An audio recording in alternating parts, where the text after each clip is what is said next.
Welcome to Wisdom Frequencies. Today, we dive into the analysis of mind by Bertrand Russell, a groundbreaking work that bridges philosophy and psychology to explore consciousness, perception, and reality. If you love deep intellectual discussions and classic wisdom, make sure to like this video, subscribe, and turn on notifications so you never miss an upload. Want to support the channel and get exclusive perks? Become a member today. Click the join button and be part of our growing community of knowledge seekers. Now, let's begin. Preface. This book has grown out of an attempt to harmonize two different tendencies, one in psychology, the other in physics, with both of which I find myself in sympathy, although at first sight they might seem inconsistent. On the one hand, many psychologists, especially those of the behaviorist school, tend to adopt what is essentially a materialistic position as a matter of method, if not of metaphysics. They make psychology increasingly dependent on physiology and external observation, and tend to think of matter as something much more solid and indubitable than mind. Meanwhile, the physicists, especially Einstein and other exponents of the theory of relativity, have been making matter less and less material. Their world consists of events, from which matter is derived by a logical construction. Whoever reads, for example, Professor Eddington's Space-Time and Gravitation will see that an old-fashioned materialism can receive no support from modern physics. I think that what has permanent value in the outlook of the behaviorists is the feeling that physics is the most fundamental science at present in existence. But this position cannot be called materialistic, if, as seems to be the case, physics does not assume the existence of matter. The view that seems to me to reconcile the materialistic tendency of psychology with the anti-materialistic tendency of physics is the view of William James and the American New Realists, according to which the stuff of the world is neither mental nor material, but a neutral stuff, out of which both are constructed. I have endeavored in this work to develop this view in some detail as regards the phenomena with which psychology is concerned.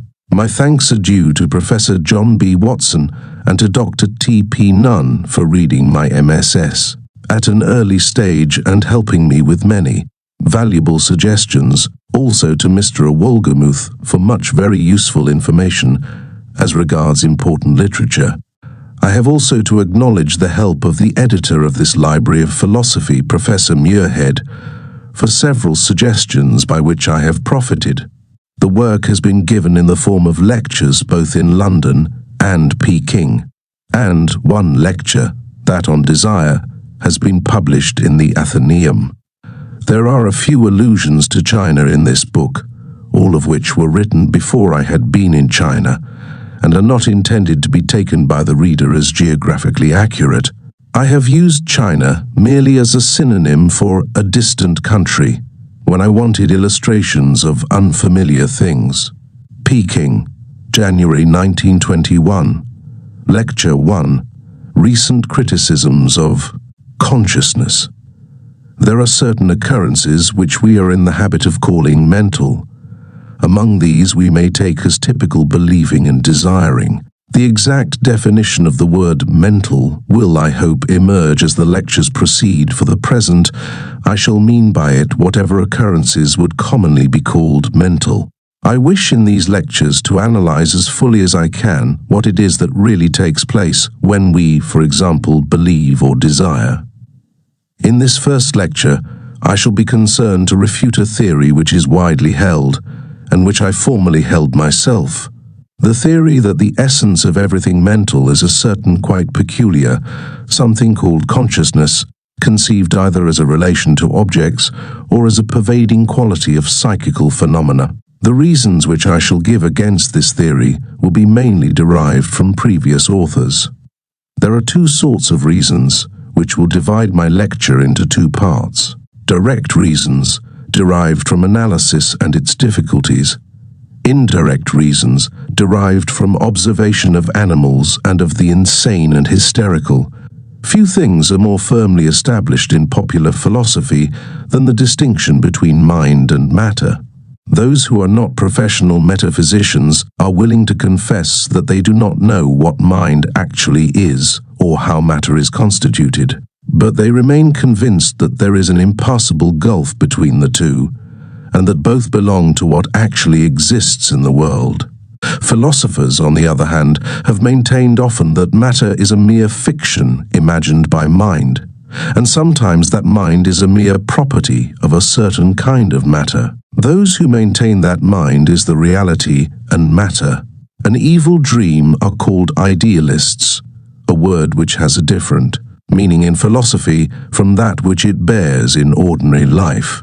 Those who argue that matter is the reality and mind, a mere property of protoplasm, are called materialists. They have been rare among philosophers, but common at certain periods among men of science. Idealists, materialists, and ordinary mortals have been in agreement on one point, that they knew sufficiently what they meant by the words mind and matter to be able to conduct their debate intelligently.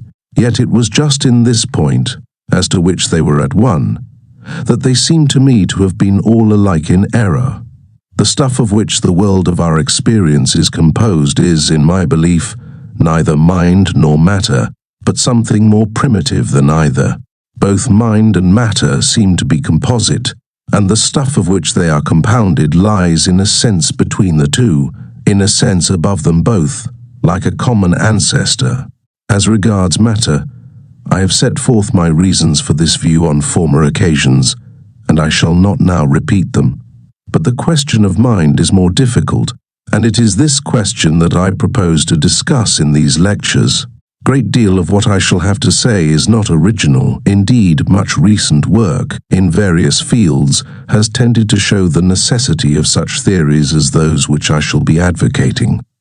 Accordingly, in this first lecture, I shall try to give a brief description of the systems of ideas within which our investigation is to be carried on. Our knowledge of the external world, chapters 2 and 4. Also, mysticism and logic, essays 7th and 8th. If there is one thing that may be said in the popular estimation to characterize mind, that one thing is consciousness. We say that we are conscious of what we see and hear, of what we remember, and of our own thoughts and feelings. Most of us believe that tables and chairs are not conscious. We think that when we sit in a chair, we are aware of sitting in it, but it is not aware of being sat in. It cannot for a moment be doubted that we are right in believing that there is some difference between us and the chair in this respect. So much may be taken as fact, and as a datum for our inquiry. But as soon as we try to say what exactly the difference is, we become involved in perplexities. Is something to be merely accepted and contemplated, or is it something complex, perhaps consisting in our way of behaving in the presence of objects, or alternatively, in the existence in us of things called ideas, having a certain relation to objects, though different from them and only symbolically representative of them? Such questions are not easy to answer, but until they are answered, we cannot profess to know what we mean by saying that we are possessed of. Consciousness is ultimate and simple. Consciousness. Before considering modern theories, let us look first at consciousness from the standpoint of conventional psychology, since this embodies views which naturally occur when we begin to reflect upon the subject. For this purpose, let us as a preliminary consider different ways of being conscious. First, there is the way of perception. We perceive tables and chairs, horses and dogs, our friends, traffic passing in the street, in short, anything which we recognize through the senses. I leave on one side for the present the question whether pure sensation is to be regarded as a form of consciousness. What I am speaking of now is perception, where, according to conventional psychology, we go beyond the sensation to the thing which it represents. When you hear a donkey bray, you not only hear a noise, but realize that it comes from a donkey. When you see a table, you not only see a colored surface, but realize that it is hard. The addition of these elements that go beyond crude sensation is said to constitute perception. We shall have more to say about this at a later stage. For the moment, I am merely concerned to note that perception of objects is one of the most obvious examples of what is called consciousness. We are conscious of anything that we perceive. We may take next the way of memory. If I set to work to recall what I did this morning, that is a form of consciousness different from perception, since it is concerned with the past. There are various problems as to how we can be conscious now of what no longer exists. These will be dealt with incidentally when we come to the analysis of memory. From memory it is an easy step to what are called ideas, not in the Platonic sense, but in that of Locke, Berkeley and Hume, in which they are opposed to impressions. You may be conscious of a friend either by seeing him or by thinking of him, and by thought you can be conscious of objects which cannot be seen, such as the human race or physiology. Thought, in the narrower sense, is that form of consciousness which consists in ideas as opposed to impressions or mere memories. We may end our preliminary catalogue with belief, by which I mean that way of being conscious which may be either true or false. We say that a man is conscious of looking a fool, by which we mean that he believes he looks a fool and is not mistaken in this belief. This is a different form of consciousness from any of the earlier ones. It is the form which gives knowledge in the strict sense and also error. It is, at least apparently, more complex than our previous forms of consciousness, though we shall find that they are not so separable from it as they might appear to be. Besides ways of being conscious, there are other things that would ordinarily be called mental, such as desire and pleasure and pain. These raise problems of their own, which we shall reach in Lecture 3. But the hardest problems are those that arise concerning ways of being conscious. These ways taken together are called the cognitive elements in mind, and it is these that will occupy us most during the following lectures. There is one element which seems obviously in common among the different ways of being conscious, and that is that they are all directed to objects. We are conscious of something. The consciousness, it seems, is one thing, and that of which we are conscious is another thing. Unless we are to acquiesce in the view that we can never be conscious of anything outside our own minds, we must say that the object of consciousness need not be mental, though the consciousness must be. This direction towards an object is commonly regarded as typical of every form of cognition, and sometimes of mental life altogether. We may distinguish two different tendencies. In traditional psychology, there are those who take mental phenomena naively, just as they would physical phenomena. This school of psychologists tends not to emphasize the object. On the other hand, there are those whose primary interest is in the apparent fact that we have knowledge, that there is a world surrounding us of which we are aware. These men are interested in the mind because of its relation to the world, because knowledge, if it is a fact, is a very mysterious one. Their interest in psychology is naturally centered in the relation of consciousness to its object, a problem which properly belongs rather to theory of knowledge. We may take as one of the best and most typical representatives of this school the Austrian psychologist Brentano, whose Psychology from the Empirical Standpoint, though published in 1874, is still influential and was the starting point of a great deal of interesting work. He says, Psychologie vom empirischen Standpunkte, Vol I, 1874. Every psychical phenomenon is characterized by what the scholastics of the Middle Ages called the intentional inexistence of an object, and what we, although with not quite unambiguous expressions, would call relation to a content, direction towards an object, or immanent objectivity. Each contains something in itself as an object, though not each in the same way. In presentation, something is presented. In judgment, something is acknowledged or rejected. In love, something is loved. In hatred, hated. In desire, desired, and so on. This intentional inexistence is exclusively peculiar to psychical phenomena. No physical phenomenon shows anything similar, and so we can define psychical phenomena by saying that they are phenomena which intentionally contain an object in themselves. The view here expressed, that relation to an object is an ultimate irreducible characteristic of mental phenomena, is one which I shall be concerned to combat. Like Brentano, I am interested in psychology, not so much for its own sake, as for the light that it may throw on the problem of knowledge. Until very lately, I believed, as he did, that mental phenomena have essential reference to objects, except possibly in the case of pleasure and pain. Now I no longer believe this, even in the case of knowledge. I shall try to make my reasons for this rejection clear as we proceed. It must be evident at first glance that the analysis of knowledge is rendered more difficult by the rejection, but the apparent simplicity of Brentano's view of knowledge will be found, if I am not mistaken, incapable of maintaining itself either against an analytic scrutiny or against a host of facts in psychoanalysis and animal psychology. I do not wish to minimize the problems. I will merely observe, in mitigation of our prospective labors, that thinking, however it is to be analyzed, is in itself a delightful occupation, and that there is no enemy to thinking so deadly as a false simplicity.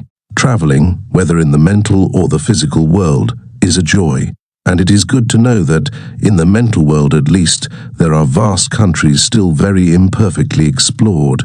The view expressed by Brentano has been held very generally and developed by many writers. Among these we may take as an example his Austrian successor Meinong. According to him, there are three elements involved in the thought of an object. These three he calls the act, the content, and the object. The act is the same in any two cases of the same kind of consciousness. For instance, if I think of Smith or think of Brown, the act of thinking in itself is exactly similar on both occasions. But the content of my thought, the particular event that is happening in my mind, is different when I think of Smith and when I think of Brown. The content, Meinong argues, must not be confounded with the object, since the content must exist in my mind at the moment when I have the thought, whereas the object need not do so. The object may be something past or future. It may be physical, not mental. It may be something abstract, like equality, for example. It may be something imaginary, like a golden mountain, or it may even be something self-contradictory, like a round square. But in all these cases, so he contends, the content exists when the thought exists, and is what distinguishes it as an occurrence from other thoughts. See, e.g. his Artikel über Gegenstände hoherer Ordnung und deren Verhältnis zur inneren Wahrnehmung, Zeitschrift für Psychologie und Physiologie der Sinnesorgane, Vol. XI, pp. Especially pp. To make this theory concrete, let us suppose that you are thinking of St. Paul's. Then, according to Meinong, we have to distinguish three elements, which are necessarily combined in constituting the one thought. First, there is the act of thinking, which would be just the same whatever you were thinking about. Then there is what makes the character of the thought. As contrasted with other thoughts, this is the content. And finally, there is St. Paul's, which is the object of your thought. There must be a difference between the content of a thought and what it is about, since the thought is here and now, whereas what it is about may not be. Hence it is clear that the thought is not identical with St. Paul's. This seems to show that we must distinguish between content and object, but if Meinong is right, there can be no thought without an object. The connection of the two is essential. The object might exist without the thought, but not the thought without the object.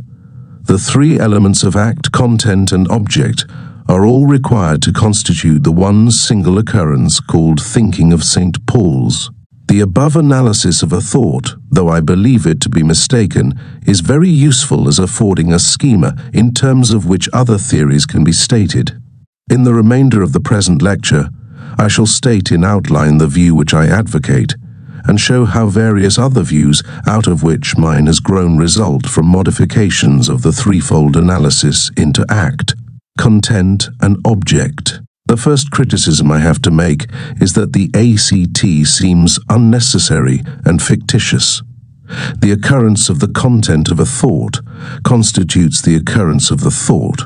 Empirically, I cannot discover anything corresponding to the supposed act, and theoretically, I cannot see that it is indispensable. We say, I think so-and-so, and this word I suggests that thinking is the act of a person. Meinong's act is the ghost of the subject, or what once was the full-blooded soul.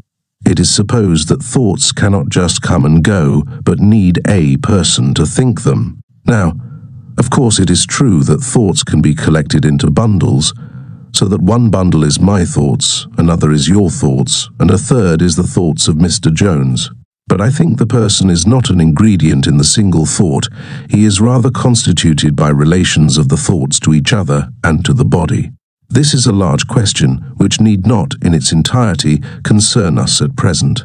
All that I am concerned with for the moment is that the grammatical forms I think, you think, and Mr. Jones thinks are misleading if regarded as indicating an analysis of a single thought. It would be better to say, it thinks in me, like it rains here, or better still, there is a thought in me. This is simply on the ground that what Meinong calls the act in thinking is not empirically discoverable or logically deducible from what we can observe. The next point of criticism concerns the relation of content and object. The reference of thoughts to objects is not, I believe, the simple, direct, essential thing that Brentano and Meinong represented as being. It seems to me to be derivative and to consist largely in beliefs. Beliefs that what constitutes the thought is connected with various other elements which together make up the object. You have, say, an image of St. Paul's, or merely the words St. Paul's in your head. You believe, however vaguely and dimly, that this is connected with what you would see if you went to St. Paul's, or what you would feel if you touched its walls. It is further connected with what other people see and feel, with services and the dean and chapter, and Sir Christopher Wren. These things are not mere thoughts of yours, but your thought stands in a relation to them of which you are more or less aware. The awareness of this relation is a further thought, and constitutes your feeling that the original thought had an object. But in pure imagination, you can get very similar thoughts without these accompanying beliefs. And in this case, your thoughts do not have objects or seem to have them. Thus, in such instances, you have content without object. On the other hand, in seeing or hearing it, would be less misleading to say that you have object without content, since what you see or hear is actually part of the physical world, though not matter in the sense of physics. Thus, the whole question of the relation of mental occurrences to objects grows very complicated, and cannot be settled by regarding reference to objects as of the essence of thoughts. All the above remarks are merely preliminary and will be expanded later. Speaking in popular and unphilosophical terms, we may say that the content of a thought is supposed to be something in your head when you think the thought, while the object is usually something in the outer world. It is held that knowledge of the outer world is constituted by the relation to the object, while the fact that knowledge is different from what it knows is due to the fact that knowledge comes by way of contents. We can begin to state the difference between realism and idealism in terms of this opposition of contents and objects. Speaking quite roughly and approximately, we may say that idealism tends to suppress the object, while realism tends to suppress the content. Idealism, accordingly, says that nothing can be known except thoughts, and all the reality that we know is mental, while realism maintains that we know objects directly, in sensations certainly, and perhaps also in memory and thought. Idealism does not say that nothing can be known beyond the present thought, but it maintains that the context of vague belief, which we spoke of in connection with the thought of St. Paul's, only takes you to other thoughts, never to anything radically different from thoughts. The difficulty of this view is in regard to sensation, where it seems as if we came into direct contact with the outer world. But the Berkeleyan way of meeting this difficulty is so familiar that I need not enlarge upon it now. I shall return to it in a later lecture, and will only observe, for the present, that there seem to me no valid grounds for regarding what we see and hear as not part of the physical world.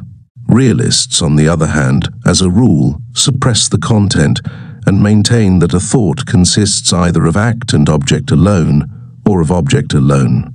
I have been in the past a realist, and I remain a realist as regards sensation, but not as regards memory or thought.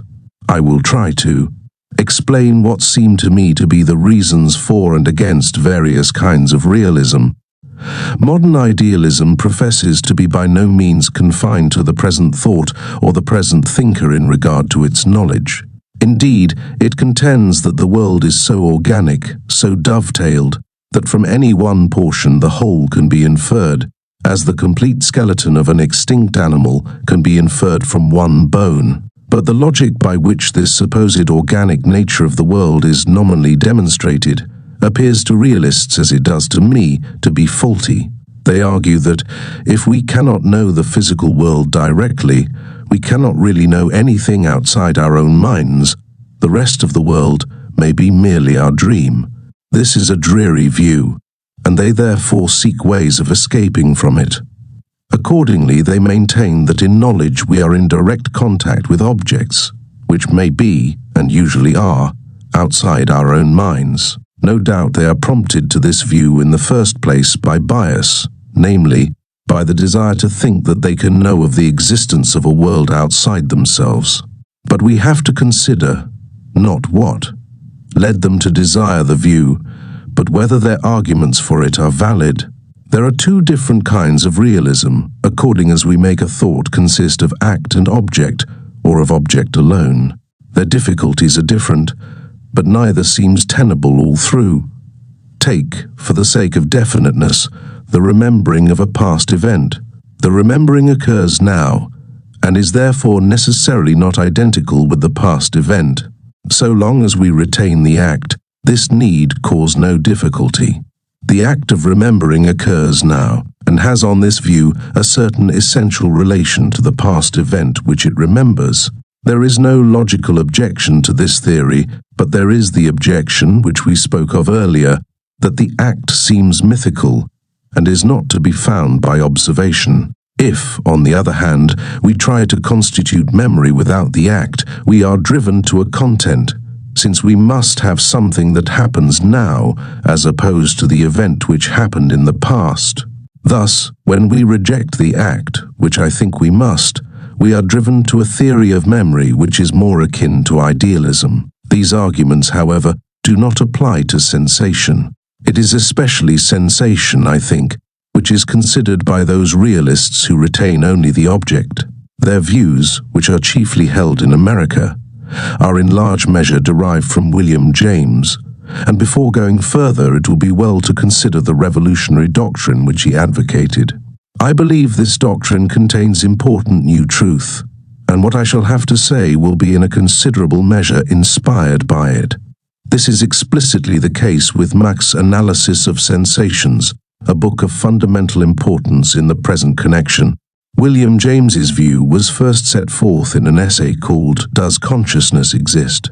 In this essay he explains how what used to be the soul has gradually been refined down to the transcendental ego, which, he says, attenuates itself to a thoroughly ghostly condition, being only a name for the fact that the content of experience is known.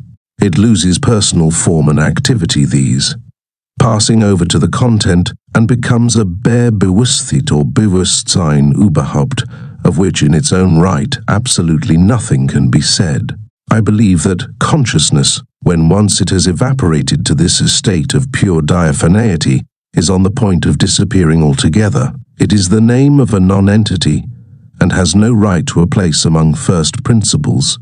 Those who still cling to it are clinging to a mere echo, the faint rumor left behind by the disappearing soul upon the air of philosophy, Journal of Philosophy, Psychology and Scientific Methods, Vol I, 1904. Reprinted in Essays in Radical Empiricism, pp. 1-38, to which references in what follows refer. He explains that this is no sudden change in his opinions. For 20 years past, he says, I have mistrusted consciousness as an entity. For 7 or 8 years past, I have suggested its non-existence to my students and tried to give them its pragmatic equivalent in realities of experience. It seems to me that the hour is ripe for it to be openly and universally discarded. His next concern is to explain away the air of paradox, for James was never willfully paradoxical.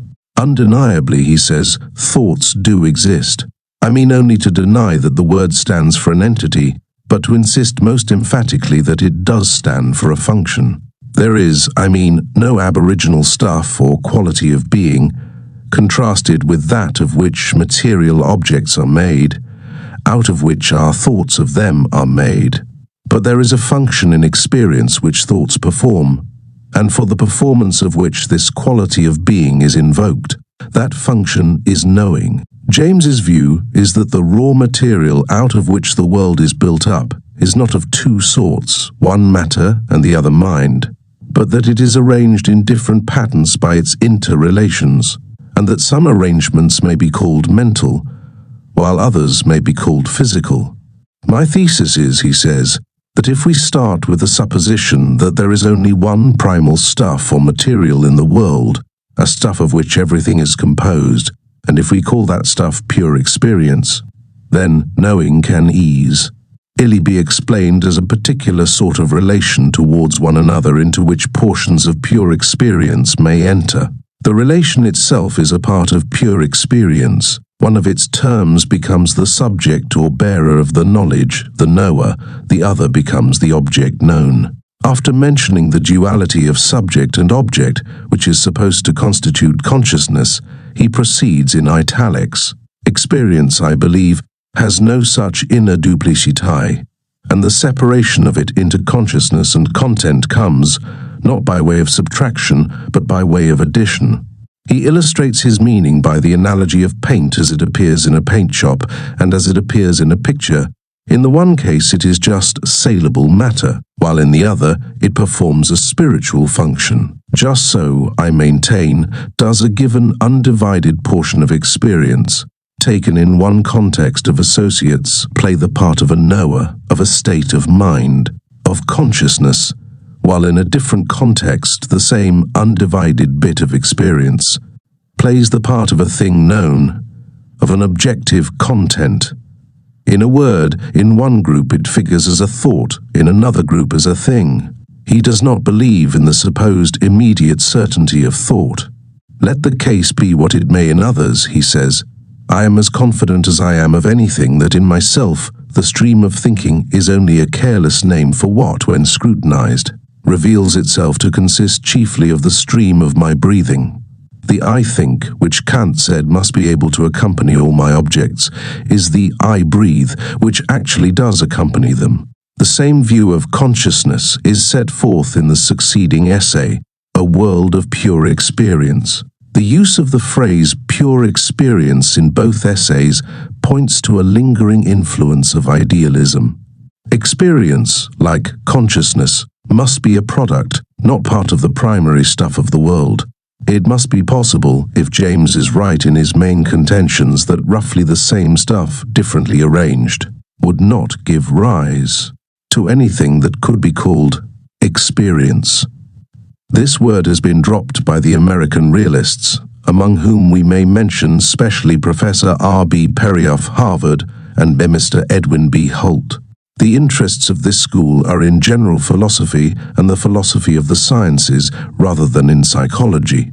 They have derived a strong impulsion from James, but have more interest than he had in logic and mathematics and the abstract part of philosophy. They speak of neutral entities as the stuff out of which both mind and matter are constructed. Thus Holt says, if the terms and propositions of logic must be substantialized, they are all strictly of one substance, for which perhaps the least dangerous name is neutral stuff. The relation of neutral stuff to matter and mind we shall have presently to consider at considerable length. The concept of consciousness, p. 52. My own belief, for which the reasons will appear in subsequent lectures, is that James is right in rejecting consciousness as an entity, and that the American realists are partly right, though not wholly, in considering that both mind and matter are composed of a neutral stuff which, in isolation, is neither mental nor material. I should admit this view as regards sensations. What is heard or seen belongs equally to psychology and to physics. But I should say that images belong only to the mental world, while those occurrences which do not form part of any experience belong only to the physical world. There are, it seems to me, prima facie different kinds of causal laws, one belonging to physics and the other to psychology. The law of gravitation, for example, is a physical law, while the law of association is a psychological law. Sensations are subject to both kinds of laws, and are therefore truly neutral in Holt's sense. But entities subject only to physical laws, or only to psychological laws, are not neutral, and may be called respectively purely material and purely mental. Even those, however, which are purely mental will not have that intrinsic reference to objects which Brentano assigns to them, and which constitutes the essence of consciousness as ordinarily understood. But it is now time to pass on to other modern tendencies, also hostile to consciousness.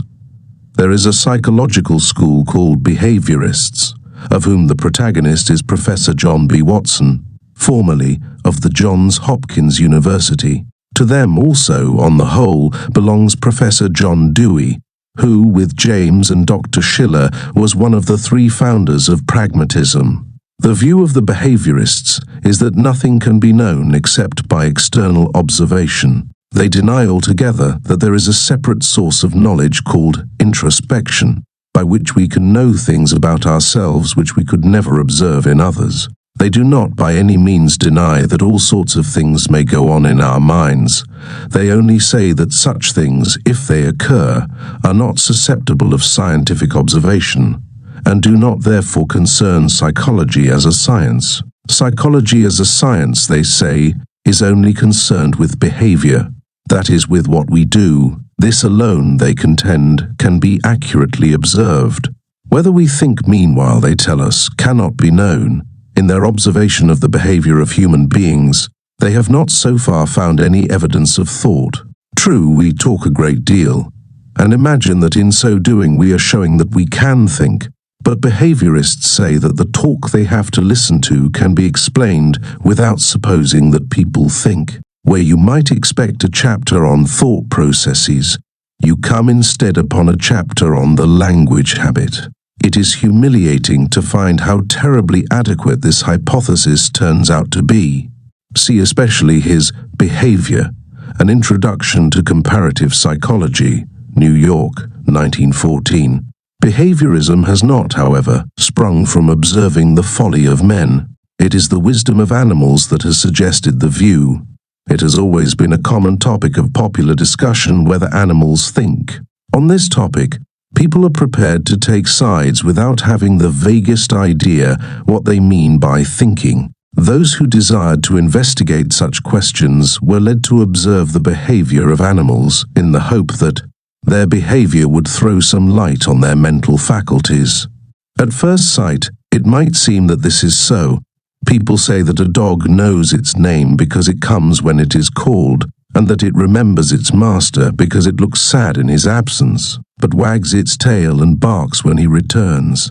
That the dog behaves in this way is matter of observation, but that it knows or remembers anything is an inference, and in fact a very doubtful one.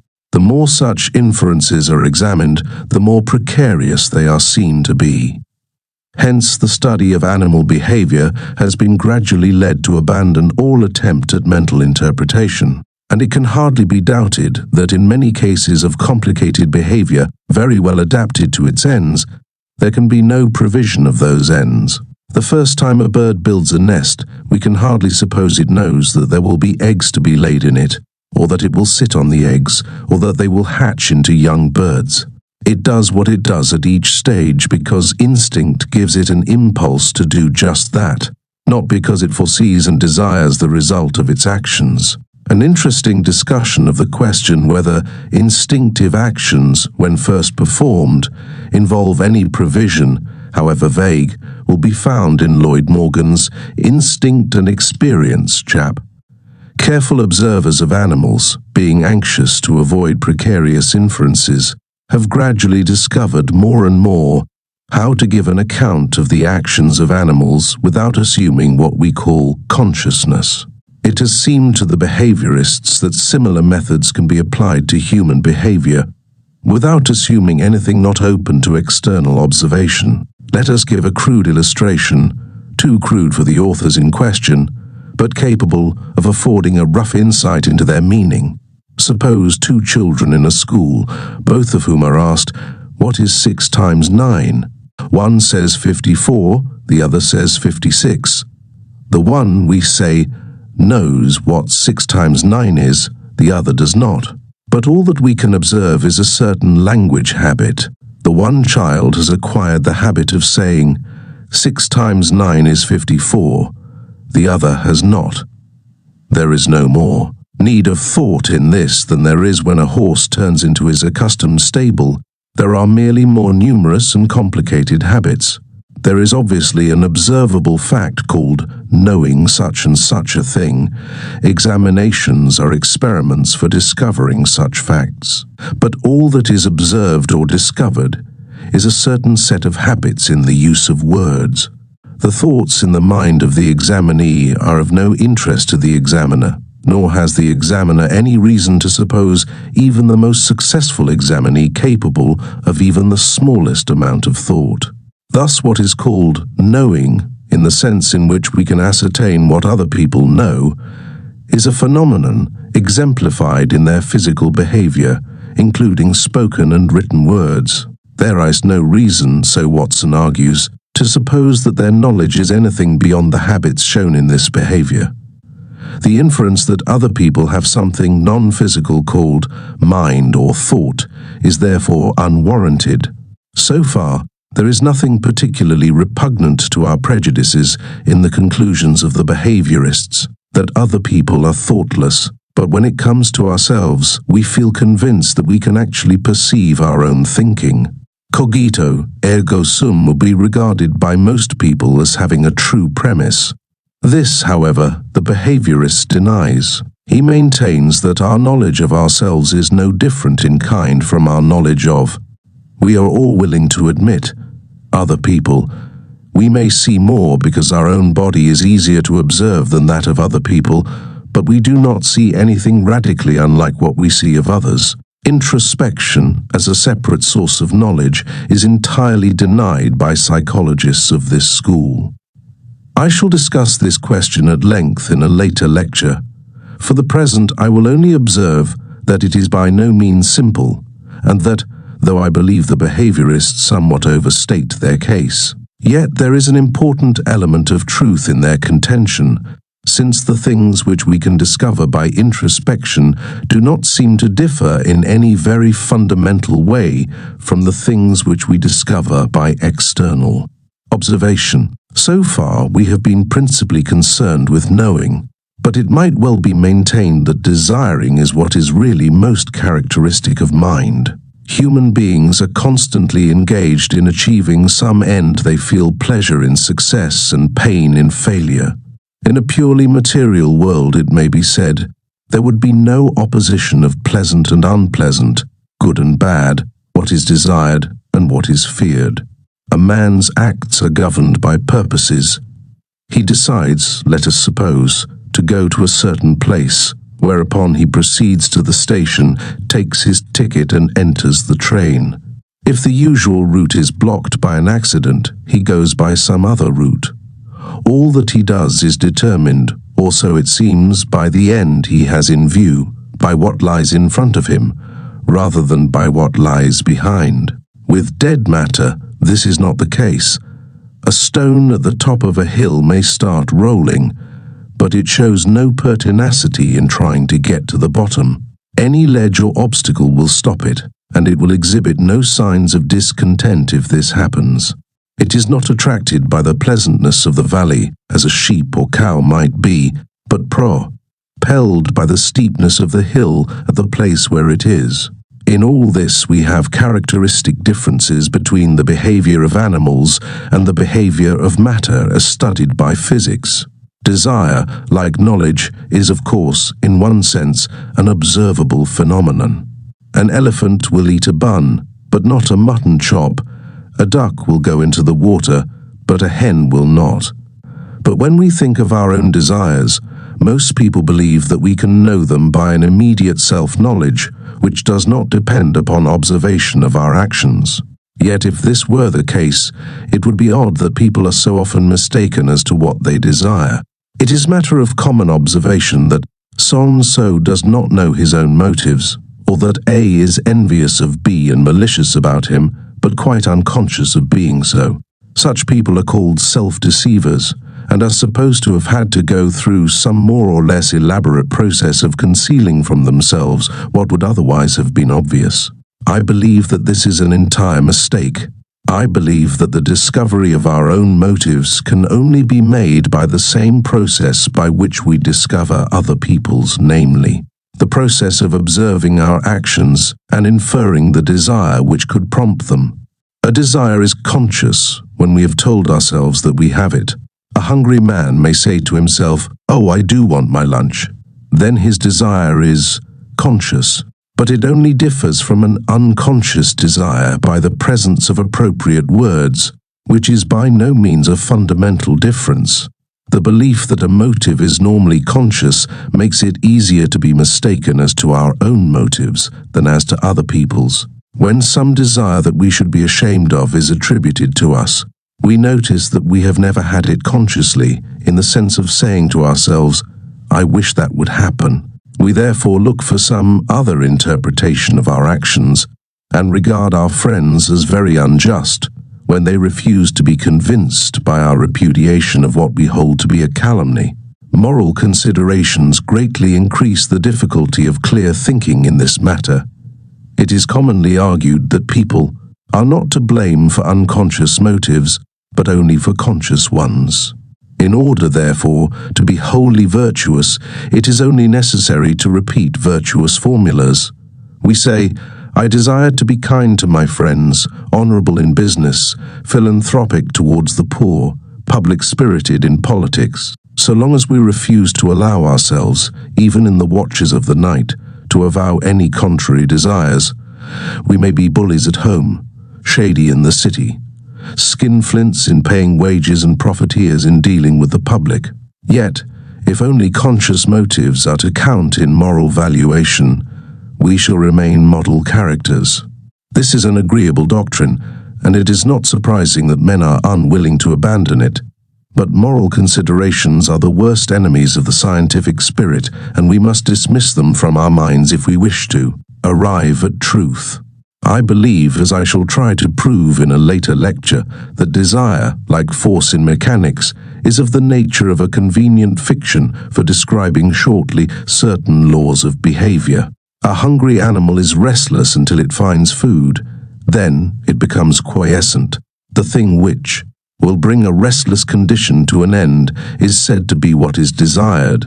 But only experience can show what will have this sedative effect, and it is easy to make mistakes. We feel dissatisfaction and think that such and such a thing would remove it. But in thinking this, we are theorizing, not observing a patent fact. Our theorizing is often mistaken, and when it is mistaken, there is a difference between what we think we desire and what in fact will bring satisfaction. This is such a common phenomenon that any theory of desire which fails to account for it must be wrong. What have been called unconscious desires have been brought very much to the fore in recent years by psychoanalysis. Psychoanalysis, as everyone knows, is primarily a method of understanding hysteria and certain forms of insanity. but it has been found that there is much in the lives of ordinary men and women which bears a humiliating resemblance to the delusions of the insane. The connection of dreams, irrational beliefs and foolish actions with unconscious wishes has been brought to light, though with some exaggeration, by Freud and Jung and their followers. As regards the nature of these unconscious wishes, it seems to me, though as a layman I speak with diffidence, that many psychoanalysts are unduly narrow. No doubt the wishes they emphasize exist, but others, for example for honor and power, are equally operative and equally liable to concealment. This, however, does not affect the value of their general theories from the point of view of theoretic psychology, and it is from this point of view that their results are important for the analysis of mind. There is a wide field of unconscious phenomena which does not depend upon psychoanalytic theories. Such occurrences as automatic writing lead Dr. Morton Prince to say, "As I view this question of the subconscious, far too much weight is given to the point of awareness or not awareness of our conscious processes.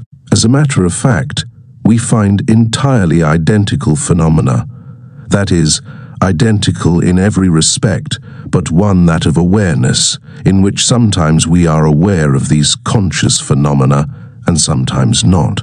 Dr. Morton Price conceives that there may be consciousness without awareness, but this is a difficult view, and one which makes some definition of consciousness imperative. For my part, I cannot see how to separate consciousness from awareness. What I think is clearly established is that a man's actions and beliefs may be wholly dominated by a desire of which he is quite unconscious, and which he indignantly repudiates when it is suggested to him. Such a desire is generally, in morbid cases, of a sort which the patient would consider wicked. If he had to admit that he had the desire, he would loathe himself. Yet it is so strong that it must force an outlet for itself. Hence it becomes necessary to entertain whole systems of false beliefs in order to hide the nature of what is desired. The resulting delusions in very many cases disappear if the hysteric or lunatic can be made to face the facts about himself. The consequence of this is that the treatment of many forms of insanity has grown more psychological and less physiological than it used to be. Instead of looking for a physical defect in the brain, those who treat delusions look for the repressed desire, which has found this contorted mode of expression. For those who do not wish to plunge into the somewhat repulsive and often rather wild theories of psychoanalytic pioneers, it will be worthwhile to read a little book by Dr. Bernard Hart on the psychology of insanity. On this question of the mental as opposed to the physiological study of the causes of insanity, Dr. Hart says, Cambridge, 1912, 2nd edition, 1914. The following references are to the 2nd edition. The psychological conception is based on the view that mental processes can be directly studied without any reference to the accompanying changes which are presumed to take place in the brain, and that insanity may therefore be properly attacked from the standpoint of psychology. This illustrates a point which I am anxious to make clear from the outset. Any attempt to classify modern views, such as I propose to advocate, from the old standpoint of materialism and idealism, is only misleading. In certain respects, the views which I shall be setting forth approximate to materialism in certain. Others, they approximate to its opposite. On this question of the study of delusions, the practical effect of the modern theories, as Dr. Hart points out, is emancipation from the materialist method. On the other hand, as he also points out, imbecility and dementia still have to be considered physiologically as caused by defects in the brain. There is no inconsistency in this if, as we maintain, mind and matter are neither of them the actual stuff of reality, but different convenient groupings of an underlying material. Then clearly the question whether, in regard to a given phenomenon, we are to seek a physical or a mental cause, is merely one to be decided by trial. Metaphysicians have argued endlessly as to the interaction of mind and matter. The followers of Descartes held that mind and matter are so different as to make any action of the one on the other impossible. When I will to move my arm, they said, it is not my will that operates on my arm, but God, who by his omnipotence moves my arm whenever I want it moved. The modern doctrine of psychophysical parallelism is not appreciably different from this theory of the Cartesian school. Psychophysical parallelism is the theory that mental and physical events each have causes in their own sphere, but run on side by side, owing to the fact that every state of the brain coexists with a definite state of the mind, and vice versa. This view of the reciprocal causal independence of mind and matter has no basis except in metaphysical theory. For us, there is no necessity to make any such assumption, which is very difficult to harmonize with obvious facts. I receive a letter inviting me to dinner. The letter is a physical fact, but my apprehension of its meaning is mental. Here we have an effect of matter on mind. In consequence of my apprehension of the meaning of the letter, I go to the right place at the right time. Here we have an effect of mind on matter. I shall try to persuade you, in the course of these lectures, that matter is not so material and mind not so mental as is generally supposed. When we are speaking of matter, it will seem as if we were inclining to idealism. When we are speaking of mind, it will seem as if we were inclining to materialism. Neither is the truth. Our world is to be constructed out of what the American realists call neutral entities, which have neither the hardness and indestructibility of matter, nor the reference to objects which is supposed to characterize mind. It would seem, however, that Dr. accepts this theory as 8 methodological precept. See his contribution to subconscious phenomena, especially P.P. Hart, 121-2. There is, it is true, one objection which might be felt, not indeed to the action of matter on mind, but to the action of mind on matter. The laws of physics, it may be urged, are apparently adequate to explain everything that happens to matter, even when it is matter in a man's brain.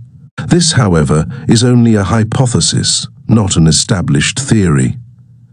There is no cogent empirical reason for supposing that the laws determining the motions of living bodies are exactly the same as those that apply to dead matter. Sometimes, of course, they are clearly the same. When a man falls from a precipice or slips on a piece of orange peel, his body behaves as if it were devoid of life. These are the occasions that make Bergson laugh. But when a man's bodily movements are what we call voluntary, they are, at any rate prima facie, very different in their laws from the movements of what is devoid of life. I do not wish to say dogmatically that the difference is irreducible. I think it highly probable that it is not. I say only that the study of the behavior of living bodies, in the present state of our knowledge, is distinct from physics. The study of gases was originally quite distinct from that of rigid bodies, and would never have advanced to its present state if it had not been independently pursued. Nowadays, both the gas and the rigid body are manufactured out of a more primitive and universal kind of matter.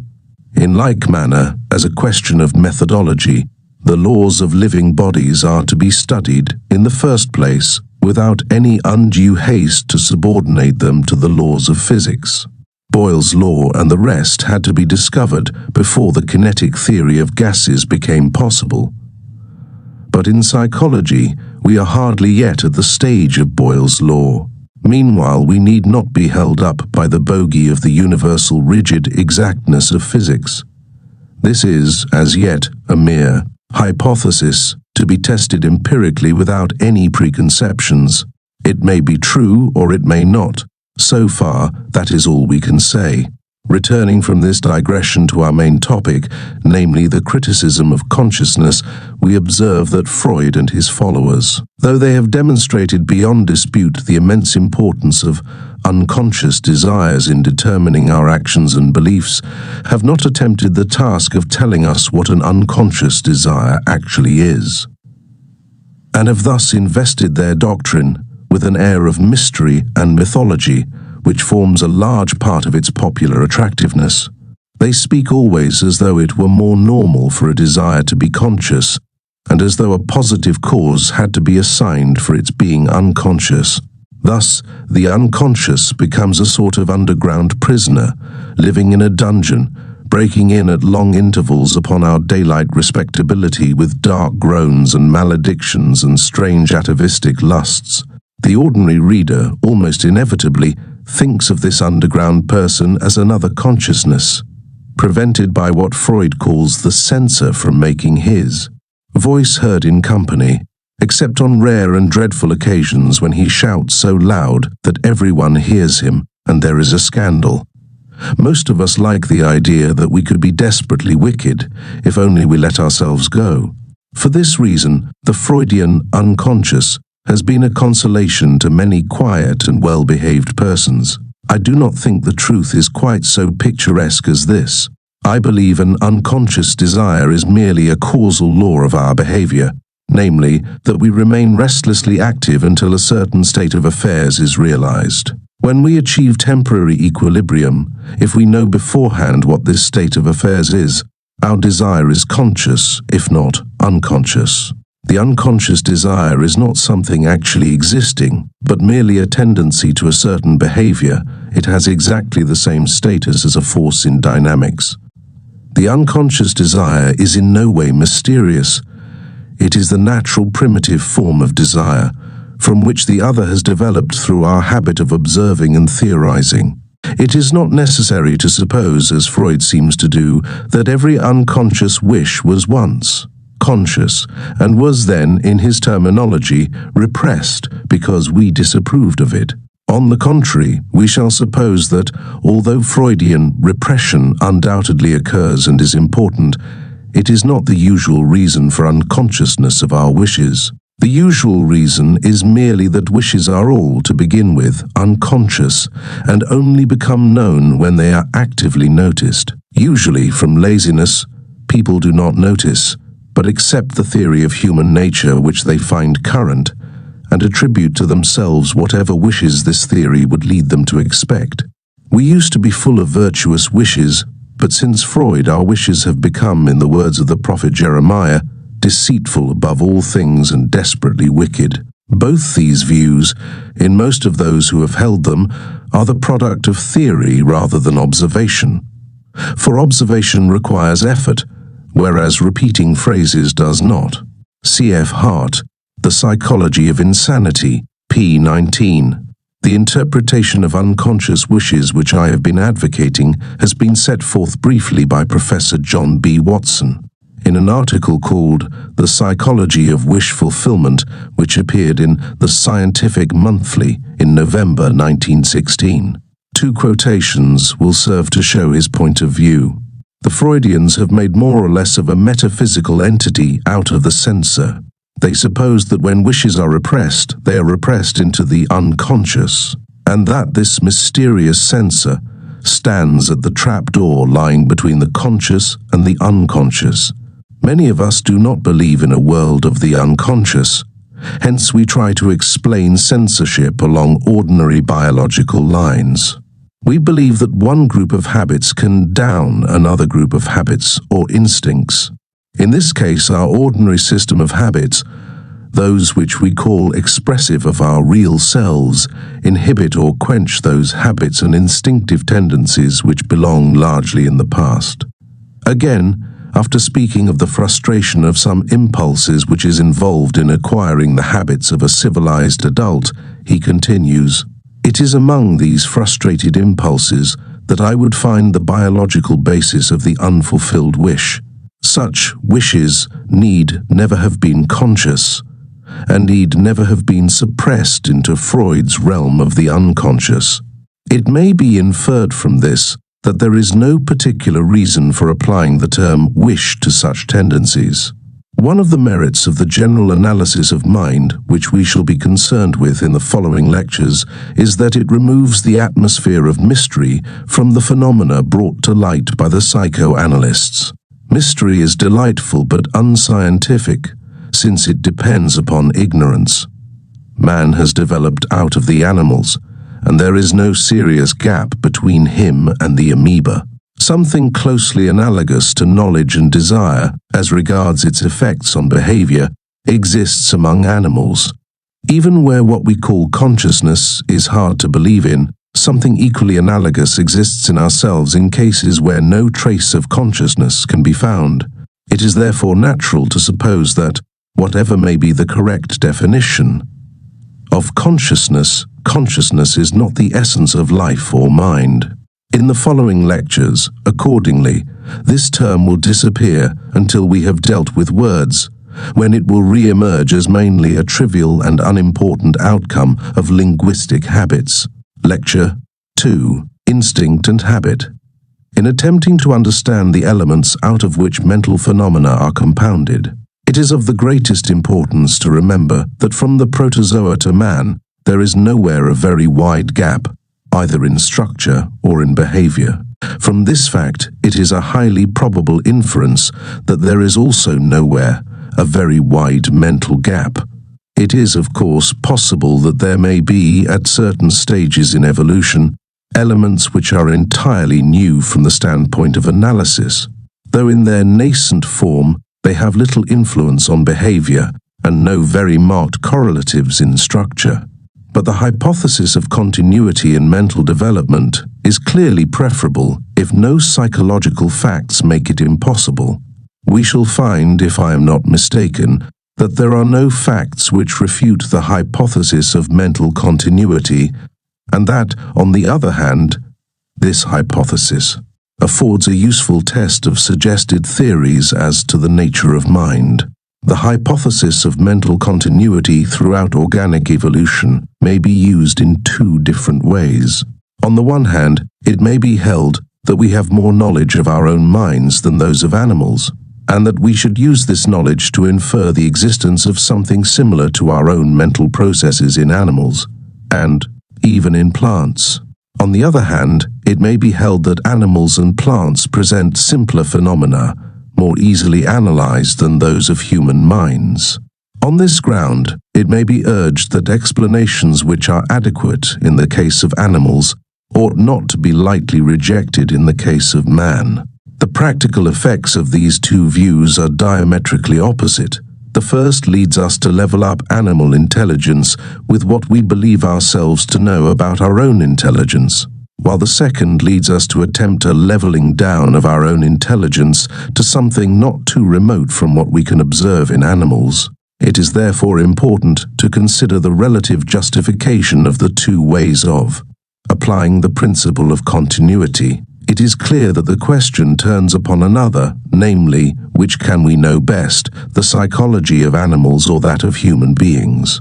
If we can know most about animals, we shall use this knowledge as a basis for inference about human beings.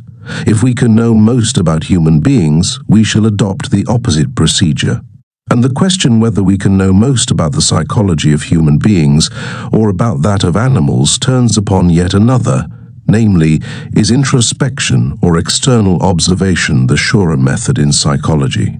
This is a question which I propose to discuss at length in Lecture 6. I shall therefore content myself now with a statement of the conclusions to be arrived at.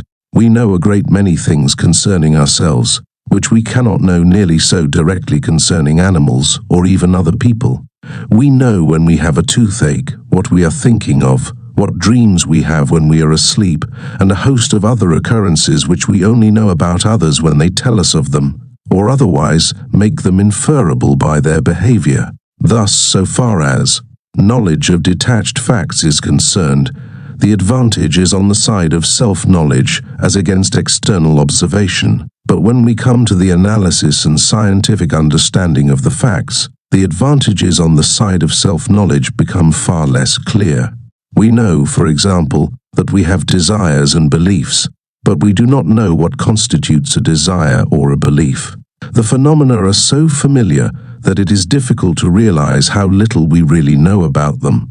We see in animals, and to a lesser extent in plants, behavior more or less similar to that which, in us, is prompted by desires and beliefs, and we find that, as we descend in the scale of evolution, behavior becomes simpler, more easily reducible to rule, more scientifically analyzable and predictable. And just because we are not misled by familiarity, we find it easier to be cautious in interpreting behavior when we are dealing with phenomena remote from those of our own minds.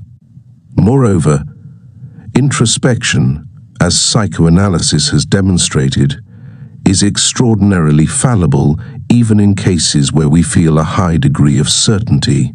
The net result seems to be that, though self-knowledge has a definite and important contribution to make to psychology, it is exceedingly misleading unless it is constantly checked and controlled by the test of external observation and by the theories which such observation suggests when applied to animal behavior.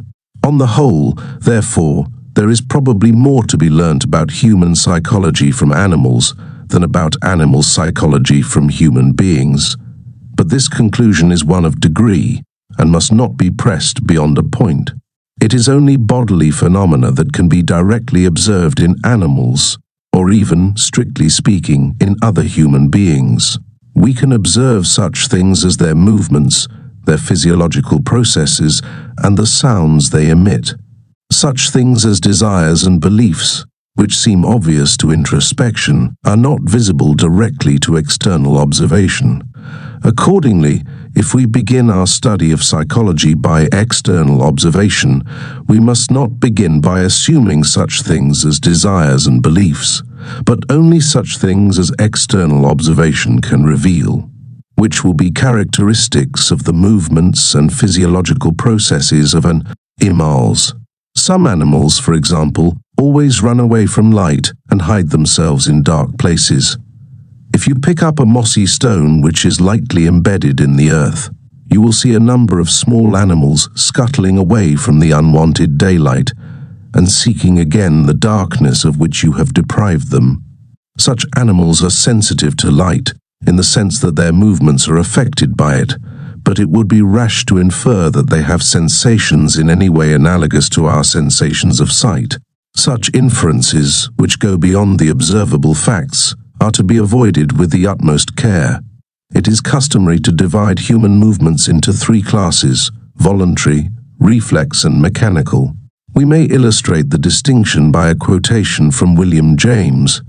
If I hear the conductor calling all aboard as I enter the depot, my heart first stops, then palpitates, and my legs respond to the airwaves falling on my tympanum by quickening their movements.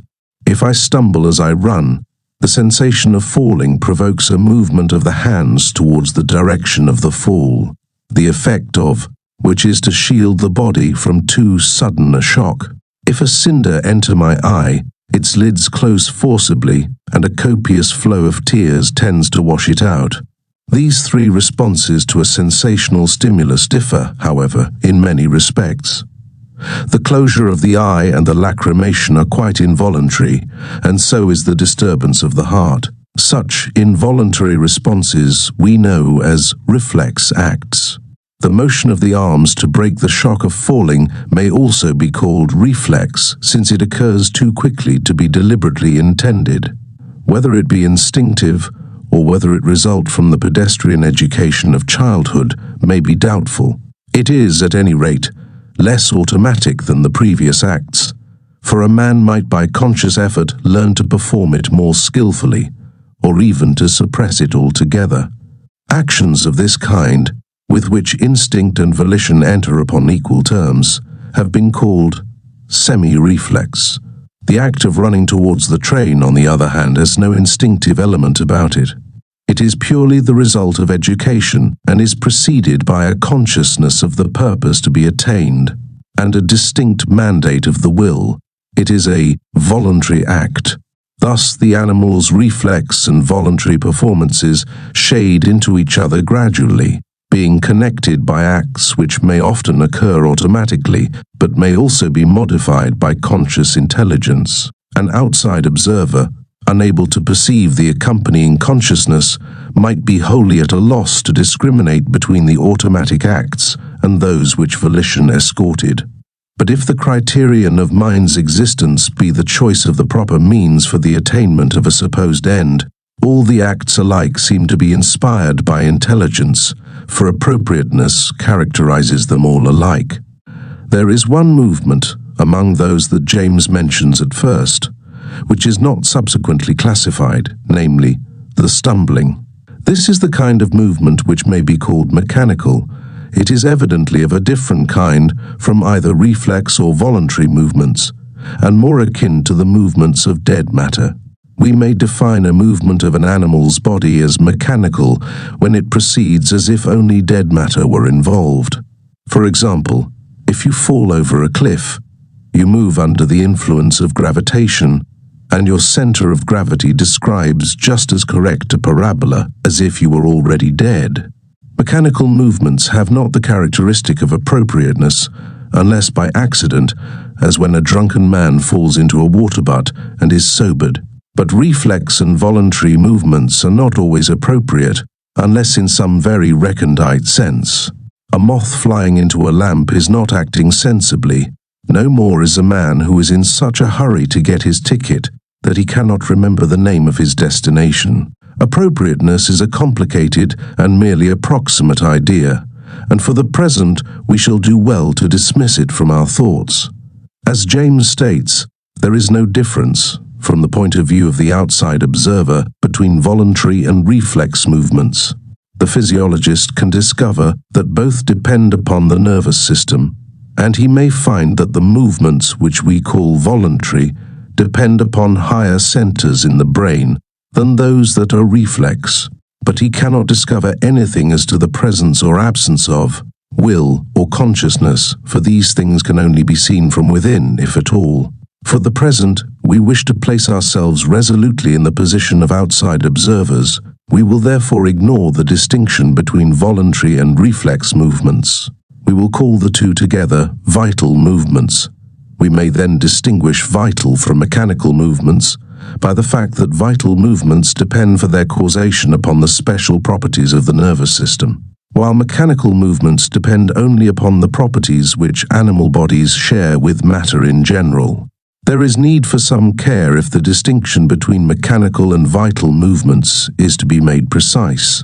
It is quite likely that if we knew more about animal bodies, we could deduce all their movements from the laws of chemistry and physics.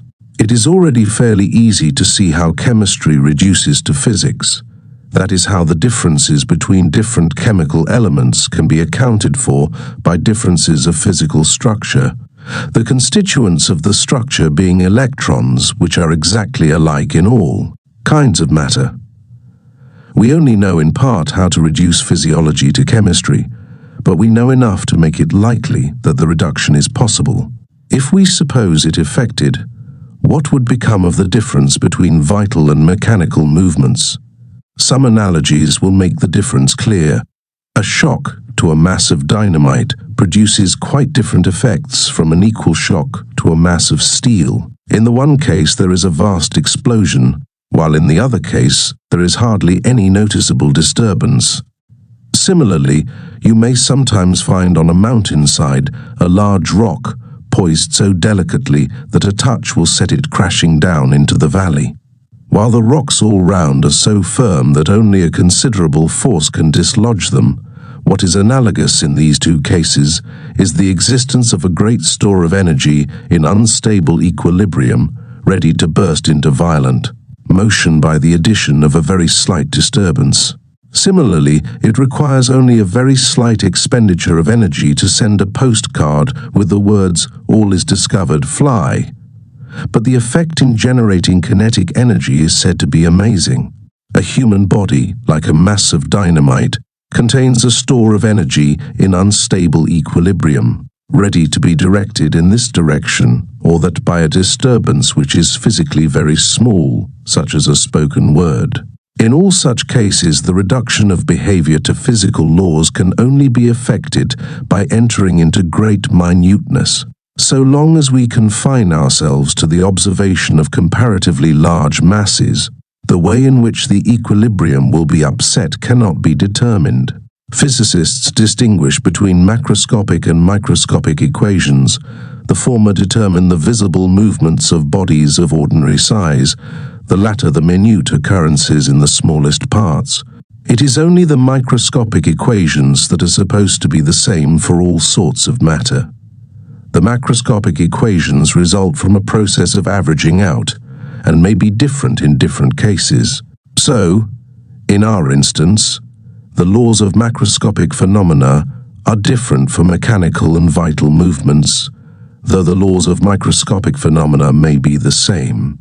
We may say, speaking somewhat roughly, that a stimulus applied to the nervous system, like a spark to dynamite, is able to take advantage of the stored energy in unstable equilibrium, and thus to produce movements out of proportion to the proximate cause. Movements produced in this way are vital movements, while mechanical movements are those in which the stored energy of a living body is not involved. Similarly, dynamite may be exploded, thereby displaying its characteristic properties, or may be carted about like any other mineral. The explosion is analogous to vital movements, the carting about to mechanical movements. Mechanical movements are of no interest to the psychologist, and it has only been necessary to define them in order to be able to exclude them. When a psychologist studies behavior, it is only vital movements that concern him. We shall, therefore, proceed to ignore mechanical movements and study only the properties of the remainder. The next point is to distinguish between movements that are instinctive and movements that are acquired by experience. This distinction also is to some extent one of degree. Professor Lloyd Morgan gives the following definition of instinctive behavior: that which is, on its first occurrence, independent of prior experience, which tends to the well-being of the individual and the preservation of the race, which is similarly performed by all members of the same more or less restricted group of animals, and which may be subject to subsequent modification under the guidance of experience, instinct and experience. P5. This definition is framed for the purposes of biology and is in some respects unsuited to the needs of psychology. Though perhaps unavoidable, allusion to the same more or less restricted group of animals makes it impossible to judge what is instinctive in the behavior of an isolated individual. Moreover, the well-being of the individual and the preservation of the race is only a usual characteristic, not a universal one, of the sort of movements that, from our point of view, are to be called instinctive. Instances of harmful instincts will be given shortly.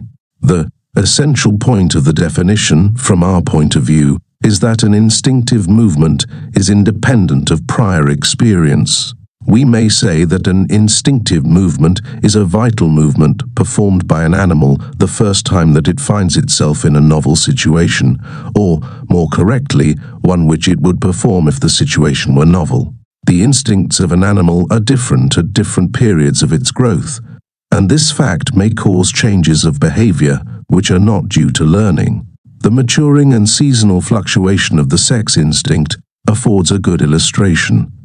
When the sex instinct first matures, the behavior of an animal in the presence of a mate is different from its previous behavior in similar circumstances, but is not learned, since it is just the same if the animal has never previously been in the presence of a mate. Though this can only be decided by comparison with other members of the species, and thus exposes us to the need of comparison which we thought an objection to Professor Lloyd Morgan's definition. On the other hand, a movement is learnt or embodies a habit if it is due to previous experience of similar situations, and is not what it would be if the animal had had no such experience. There are various complications which blur the sharpness of this distinction in practice. To begin with, many instincts mature gradually, and while they are immature, an animal may act in a fumbling manner which is very difficult to distinguish from learning. James maintains that children walk by instinct, and that the awkwardness of their first attempts is only due to the fact that the instinct has not yet ripened. He hopes that some scientific widower, left alone with his offspring at the critical moment, may ere long test this suggestion on the living subject. However this may be, he quotes evidence to show that birds do not learn to fly, but fly by instinct when they reach the appropriate age. In the second place, instinct often gives only a rough outline of the sort of thing to do. in which case learning is necessary in order to acquire certainty and precision in action. In the third place, even in the clearest cases of acquired habit, such as speaking, some instinct is required to set in motion the process of learning. In the case of speaking, the chief instinct involved is commonly supposed to be that of imitation, but this may be questioned. In spite of these qualifications, the broad distinction between instinct and habit is undeniable. To take extreme cases, every animal at birth can take food by instinct before it has had opportunity to learn. On the other hand, no one can ride a bicycle by instinct, though, after learning, the necessary movements become just as automatic as if they were instinctive. The process of learning, which consists in the acquisition of habits, has been much studied in various animals. For example, you put a hungry animal, say a cat, in a cage which has a door that can be opened by lifting a latch. Outside the cage you put food. The cat at first dashes all round the cage, making frantic efforts to force a way out. At last, by accident, the latch is lifted, and the cat pounces on the food. Next day you repeat the experiment, and you find that the cat gets out much more quickly than the first time, although it still makes some random movements. The third day it gets out still more quickly, and before long it goes straight to the latch and lifts it at once. Or you make a model of the Hampton Court maze and put a rat in the middle, assaulted by the smell of food on the outside.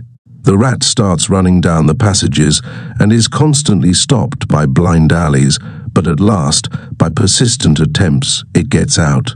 You repeat this experiment day after day. You measure the time taken by the rat in reaching the food. You find that the time rapidly diminishes, and that after a while the rat ceases to make any wrong turnings. It is by essentially similar processes that we learn speaking, writing, mathematics, or the government of an empire. The scientific study of this subject may almost be said to begin with Thorndike's animal intelligence. Professor Watson has an ingenious theory as to the way in which habit arises out of random movements. I think there is a reason why his theory cannot be regarded as alone sufficient, but it seems not unlikely that it is partly correct. Suppose, for the sake of simplicity, that there are just 10 random movements which may be made by the animal, say 10 paths down which it may go, and that only one of these leads to food or whatever else represents success in the case in question. Then the successful movement always occurs during the animal's attempts, whereas each of the others, on the average, occurs in only half the attempts. Thus, the tendency to repeat a previous performance leads to a greater emphasis on the successful movement than on any other, and in time causes it alone to be performed. The objection to this view, if taken as the sole explanation, is that on improvement ought to set in till after the second trial, whereas experiment shows that already at the second attempt the animal does better than the first time.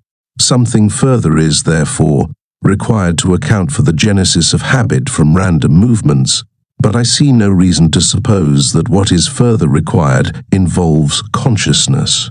Mr. Thorndike formulates 2 provisional laws of acquired behavior or learning as follows. The law of effect is that responses made to the same situation, those which are accompanied or closely followed by satisfaction to the animal will, other things being equal, be more firmly connected with the situation so that, when it recurs, they will be more likely to recur.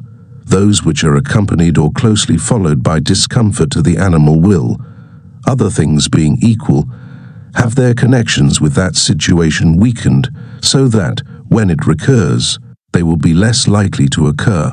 The greater the satisfaction or discomfort, the greater the strengthening or weakening of the bond. The law of exercise is that any response to a situation will, other things being equal, be more strongly connected with the situation in proportion to the number of times it has been connected with that situation and to the average vigor and duration of the connections. With the explanation to be presently given of the meaning of satisfaction and discomfort, there seems every reason to accept these. Of several, Two laws. What is true of animals, as regards instinct and habit, is equally true of men. But the higher we rise in the evolutionary scale, broadly speaking, the greater becomes the power of learning, and the fewer are the occasions when pure instinct is exhibited unmodified in adult life. This applies with great force to man, so much so that some have thought instinct less important in the life of man than in that of animals. This, however, would be a mistake. Learning is only possible when instinct supplies the driving force. The animals in cages, which gradually learn to get out, perform random movements at first which are purely instinctive, but for these random movements, they would never acquire the experience which afterwards enables them to produce the right movement. Similarly, children learning to talk make all sorts of sounds, until one day the right sound comes by accident. It is clear that the original making of random sounds, without which speech would never be learnt, is instinctive. I think we may say the same of all the habits and aptitudes that we acquire. In all of them there has been present throughout some instinctive activity, prompting at first rather inefficient movements, but supplying the driving force while more and more effective methods are being acquired. A cat which is hungry smells fish and goes to the larder. This is a thoroughly efficient method when there is fish in the larder, and it is often successfully practiced by children. But in later life, it is found that merely going to the larder does not cause fish to be there. After a series of random movements, it is found that this result is to be caused by going to the city in the morning and coming back in the evening. No one would have guessed a priori that this movement of a middle-aged man's body would cause fish to come out of the sea into his larder, but experience shows that it does. And the middle-aged man therefore continues to go to the city, just as the cat in the cage continues to lift the latch when it has once found it. Of course, in actual fact, human learning is rendered easier, though psychologically more complex, through language. But at bottom, language does not alter the essential character of learning, or of the part played by instinct in promoting learning. Language, however, is a subject upon which I do not wish to speak until a later lecture. Mind in Evolution, pp. 236 to 237. The popular conception of instinct errs by imagining it to be infallible and preternaturally wise, as well as incapable of modification. This is a complete delusion. Instinct, as a rule, is very rough and ready, able to achieve its result under ordinary circumstances, but easily misled by anything unusual. Chicks follow their mother by instinct, but when they are quite young, they will follow with equal readiness any moving object remotely resembling their mother or even a human being. Bergson, quoting Fabre, has made play with the supposed extraordinary accuracy of the solitary wasp Ammophila, which lays its eggs in a caterpillar. On this subject, I will quote from Drever's Instinct in Man, p. 92. According to Fabre's observations, which Bergson accepts, the Ammophila stings its prey exactly and unerringly in each of the nervous centers. The result is that the caterpillar is paralyzed, but not immediately killed. The advantage of this being that the larva cannot be injured by any movement of the caterpillar, upon which the egg is deposited, and is provided with fresh meat when the time comes. Now Dr. and Mrs. Peckham have shown that the sting of the wasp is not unerring, as Fabre alleges, that the number of stings is not constant, that sometimes the caterpillar is not paralyzed, and sometimes it is killed outright, and that the different circumstances do not apparently make any difference to the larva, which is not injured by slight movements of the caterpillar, nor by consuming food decomposed rather than fresh caterpillar. This illustrates how love of the marvelous may mislead even so careful an observer as Fabre, and so eminent a philosopher as Bergson. In the same chapter of Dr. Drever's book, there are some interesting examples of the mistakes made by instinct. I will quote one as a sample. The larva of the Lomechusa beetle eats the young of the ants, in whose nest it is reared. Nevertheless, The ants tend the Lomecusa, larvae with the same care they bestow on their own young. Not only so, but they apparently discover that the methods of feeding which suit their own larvae would prove fatal to the guests, and accordingly they change their whole system of nursing. Semen gives a good illustration of an instinct growing wiser through experience. He relates how hunters attract stags by imitating the sounds of other members of their species, male or female, but find that the older a stag becomes, the more difficult it is to deceive him, and the more accurate the imitation has to be. The literature of instinct is vast, and illustrations might be multiplied indefinitely. The main points as regards instinct, which need to be emphasized as against the popular conceptions of it, are that instinct requires no provision of the biological end which it serves. That instinct is only adapted to achieve this end in the usual circumstances of the animal in question, and has no more precision than is necessary for success as a rule. That processes initiated by instinct often come to be performed better after experience. That instinct supplies the impulses to experimental movements which are required for the process of learning. That instincts in their nascent stages are easily modifiable and capable of being attached to various sorts of objects. All the above characteristics of instinct can be established by purely external observation, except the fact that instinct does not require provision. This, though not strictly capable of being proved by observation, is irresistibly suggested by the most obvious phenomena. Who can believe, for example, that a newborn baby is aware of the necessity of food for preserving life, or that insects, in laying eggs, are concerned for the preservation of their species? The essence of instinct, one might say, is that it provides a mechanism for acting without foresight, in a manner which is usually advantageous biologically. It is partly for this reason that it is so important to understand the fundamental position of instinct in prompting both animal and human behavior. Lecture 3. Desire and feeling. Desire is a subject upon which, if I am not mistaken, true views can only be arrived at by an almost complete reversal of the ordinary unreflecting opinion. It is natural to regard desire as in its essence an attitude towards something which is imagined, not actual. This something is called the end or object of the desire, and is said to be the purpose of any action resulting from the desire. We think of the content of the desire as being just like the content of a belief, while the attitude taken up towards the content is different. According to this theory, when we say, "I hope it will rain," or "I expect it will rain," we express in the first case a desire, and in the second, a belief with an identical content, namely the image of rain. It would be easy to say that, just as belief is one kind of feeling in relation to this content, so desire is another kind.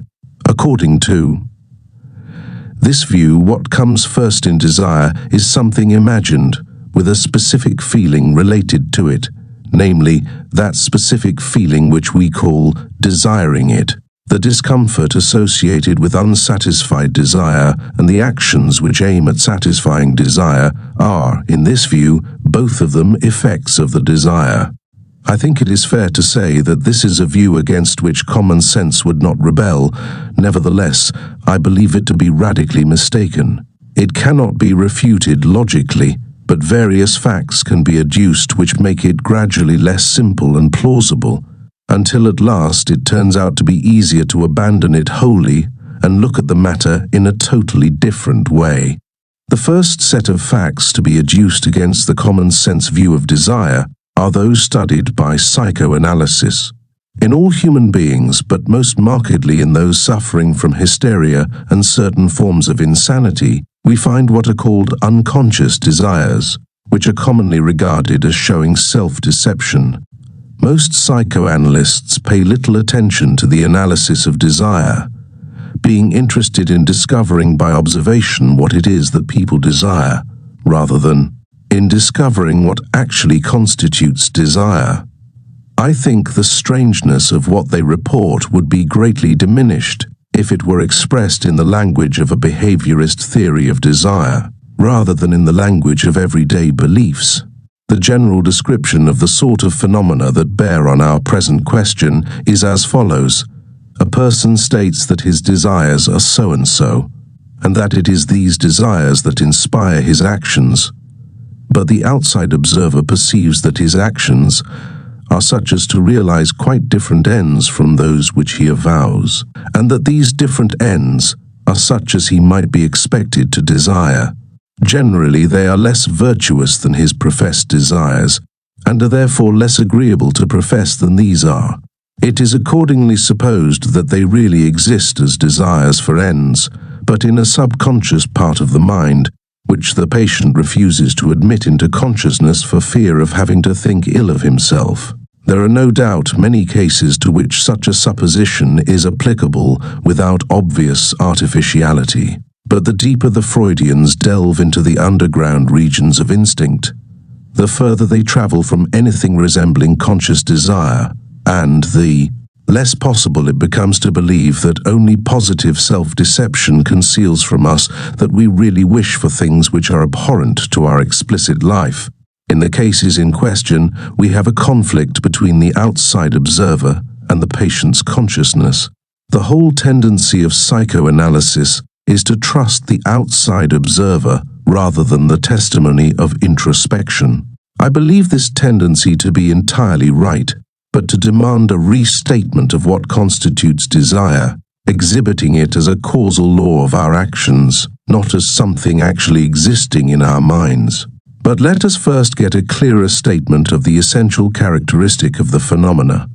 A person, we find, states that he desires a certain end A, and that he is acting with a view to achieving it. We observe, however, that his actions are such as are likely to achieve a quite different end B, and that B is the sort of end that often seems to be aimed at by animals and savages. Though civilized people are supposed to have discarded it, we sometimes find also a whole set of false beliefs, of such a kind as to persuade the patient that his actions are really a means to A, when in fact they are a means to B. For example, we have an impulse to inflict pain upon those whom we hate. We therefore believe that they are wicked, and that punishment will reform them. This belief enables us to act upon the impulse to inflict pain, while believing that we are acting upon the desire to lead sinners to repentance. It is for this reason that the criminal law has been in all ages more severe than it would have been if the impulse to ameliorate the criminal had been what really inspired it. It seems simple to explain such a state of affairs as due to self-deception, but this explanation is often mythical. Most people, in thinking about punishment, have had no more need to hide their vindictive impulses from themselves than they have had to hide the exponential theorem. Our impulses are not patent to a casual observation, but are only to be discovered by a scientific study of our actions, in the course of which we must regard ourselves as objectively as we should the motions of the planets or the chemical reactions of a new element. The study of animals reinforces this conclusion and is in many ways the best preparer for the analysis of desire. In animals, we are not troubled by the disturbing influence of ethical considerations. In dealing with human beings, we are perpetually distracted by being told that such and such a view is gloomy or cynical or pessimistic. Ages of human conceit have built up such a vast myth as to our wisdom and virtue that any intrusion of the mere scientific desire to know the facts is instantly resented by those who cling to comfortable illusions. But no one cares whether animals are virtuous or not, and no one is under the delusion that they are rational. Moreover, we do not expect them to be so conscious, and are prepared to admit that their instincts prompt useful actions without any provision of the ends which they achieve. For all these reasons, there is much in the analysis of mind which is more easily discovered by the study of animals than by the observation of human beings. We all think that, by watching the behavior of animals, we can discover more or less what they desire.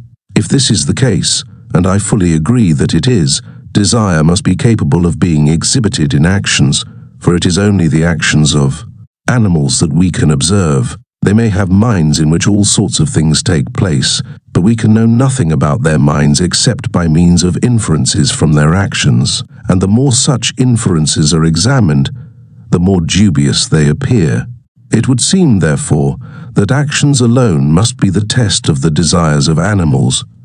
From this it is an easy step to the conclusion that an animal's desire is nothing but a characteristic of a certain series of actions, namely, those which would be commonly regarded as inspired by the desire in question. And when it has been shown that this view affords a satisfactory account of animal desires, it is not difficult to see that the same explanation is applicable to the desires of human beings. We judge easily from the behavior of an animal of a familiar kind, whether it is hungry or thirsty, or pleased or displeased, or inquisitive or terrified. The verification of our judgment, so far as verification is possible, must be derived from the immediately succeeding actions of the animal. Most people would say that they infer first something about the animal's state of mind, whether it is hungry or thirsty and so on, and thence derive their expectations as to its subsequent conduct. But this detour through the animal's supposed mind is wholly unnecessary. We can say simply, the animal's behavior during the last minute has had those characteristics which distinguish what is called hunger, and it is likely that its actions during the next minute will be similar in this respect, unless it finds food, or is interrupted by a stronger impulse such as fear. An animal which is hungry is restless. It goes to the places where food is often to be found. It sniffs with its nose or peers with its eyes, or otherwise increases the sensitiveness of its sense organs. As soon as it is near enough to food for its sense organs to be affected, it goes to it with all speed and proceeds to eat. After which, if the quantity of food has been sufficient, its whole demeanor changes. It may very likely lie down and go to sleep. These things and others like them are observable phenomena distinguishing a hungry animal from one which is not hungry. The characteristic mark by which we recognize a series of actions which display hunger is not the animal's mental state, which we cannot observe, but something in its bodily behavior. It is this observable trait in the bodily behavior that I am proposing to call hunger, not some possibly mythical and certainly unknowable ingredient of the animal's mind. Generalizing what occurs in the case of hunger, we may say that what we call a desire in an animal is always displayed in a cycle of actions having certain fairly well-marked characteristics. There is first a state of activity, consisting, with qualifications to be mentioned presently, of movements likely to have a certain result. These movements, unless interrupted, continue until the result is achieved, after which there is usually a period of comparative quiescence. A cycle of actions of this sort has marks by which it is broadly distinguished from the motions of dead matter. The most notable of these marks are the appropriateness of the actions for the realization of a certain result, the continuance of action until that result has been achieved. Neither of these can be pressed beyond a point. Either may be to some extent present in dead matter and to a considerable extent absent in animals, while vegetable are intermediate, and display only a much fainter form of the behavior which leads us to attribute desire to animals. One might say rivers desire. The seawater, roughly speaking, remains in restless motion until it reaches either the sea or a place from which it cannot issue without going uphill, and therefore we might say that this is what it wishes while it is flowing. We do not say so, because we can account for the behavior of water by the laws of physics, and if we knew more about animals, we might equally cease to attribute desires to them, since we might find physical and chemical reactions sufficient to account for their behavior. Many of the movements of animals do not exhibit the characteristics of the cycles which seem to embody desire. There are first of all the movements which are mechanical, such as slipping and falling, where ordinary physical forces operate upon the animal's body almost as if it were dead matter. An animal which falls over a cliff may make a number of desperate struggles while it is in the air, but its center of gravity will move exactly as it would if the animal were dead. In this case, if the animal is killed at the end of the fall, we have at first sight just the characteristics of a cycle of actions embodying desire, namely restless movement until the ground is reached, and then quiescence. Nevertheless, we feel no temptation to say that the animal desired what occurred, partly because of the obviously mechanical nature of the whole occurrence, partly because, when an animal survives a fall, it tends not to repeat the experience. There may be other reasons also, but of them I do not wish to speak yet. Besides mechanical movements, there are interrupted movements, as when a bird, on its way to eat your best peas, is frightened away by the boy whom you are employing for that purpose. If interruptions are frequent and completion of cycles rare, the characteristics by which cycles are observed may become so blurred as to be almost unrecognizable. The result of these various considerations is that the differences between animals and dead matter, when we confine ourselves to external, unscientific observation of integral behavior, are a matter of degree and not very precise. It is for this reason that it has always been possible for fanciful people to maintain that even stocks and stones have some vague kind of soul. The evidence that animals have souls is so very shaky that, if it is assumed to be conclusive, one might just as well go a step further and extend the argument by analogy to all matter. Nevertheless, in spite of vagueness and doubtful cases, the existence of cycles in the behavior of animals is a broad characteristic by which they are prima facie distinguished from ordinary matter.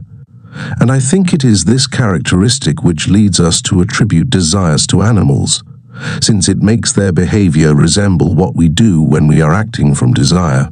I shall adopt the following definitions for describing the behavior of animals. A behavior cycle is a series of voluntary or reflex movements of an animal tending to cause a certain result, and continuing until that result is caused, unless they are interrupted by death, accident, or some new behavior cycle. The purpose of a behavior cycle is the result which brings it to an end, normally by a condition of temporary quiescence, provided there is no interruption. An animal is said to desire the purpose of a behavior cycle while the behavior cycle is in progress. I believe these definitions to be adequate also to human purposes and desires, but for the present I am only occupied with animals and with what can be learnt by external observation. I am very anxious that no ideas should be attached to the words purpose and desire beyond those involved in the above definitions.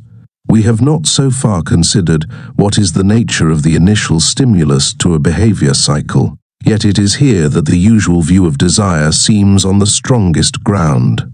The hungry animal goes on making movements until it gets food. It seems natural, therefore, to suppose that the idea of food is present throughout the process, and that the thought of the end to be achieved sets the whole process in motion. Such a view, however, is obviously untenable in many cases, especially where instinct is concerned.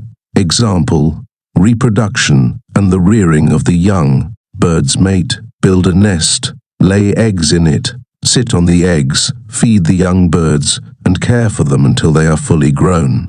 It is totally impossible to suppose that this series of actions, which constitutes one behavior cycle, is inspired by any provision of the end, at any rate the first time it is performed. We must suppose that the stimulus to the performance of each act is an impulsion from behind, not an attraction from the future.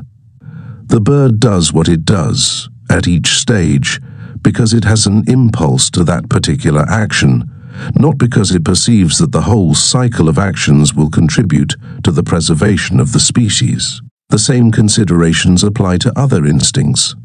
A hungry animal feels restless and is led by instinctive impulses to perform the movements which give it nourishment.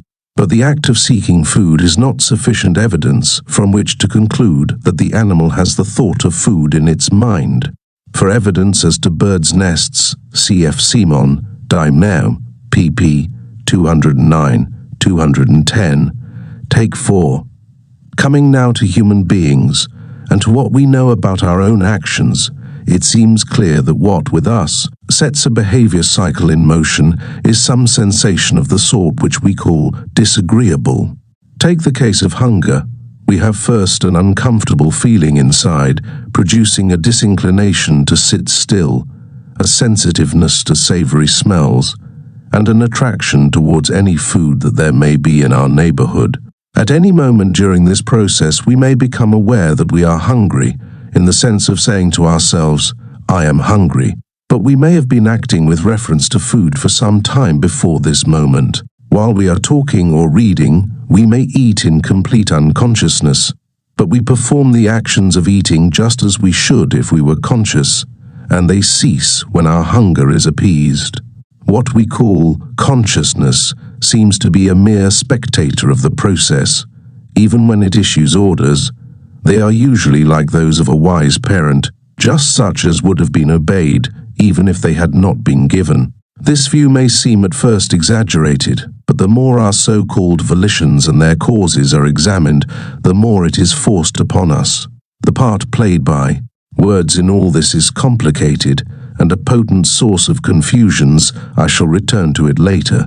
For the present, I am still concerned with primitive desire, as it exists in man, but in the form in which man shows his affinity to his animal ancestors. Conscious desire is made up partly of what is essential to desire, partly of beliefs as to what we want. It is important to be clear as to the part which does not consist of beliefs.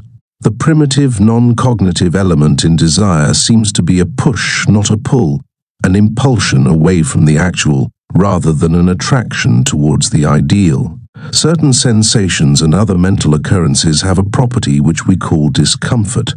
These cause such bodily movements as are likely to lead to their cessation. When the discomfort ceases, or even when it appreciably diminishes, we have sensations possessing a property which we call pleasure.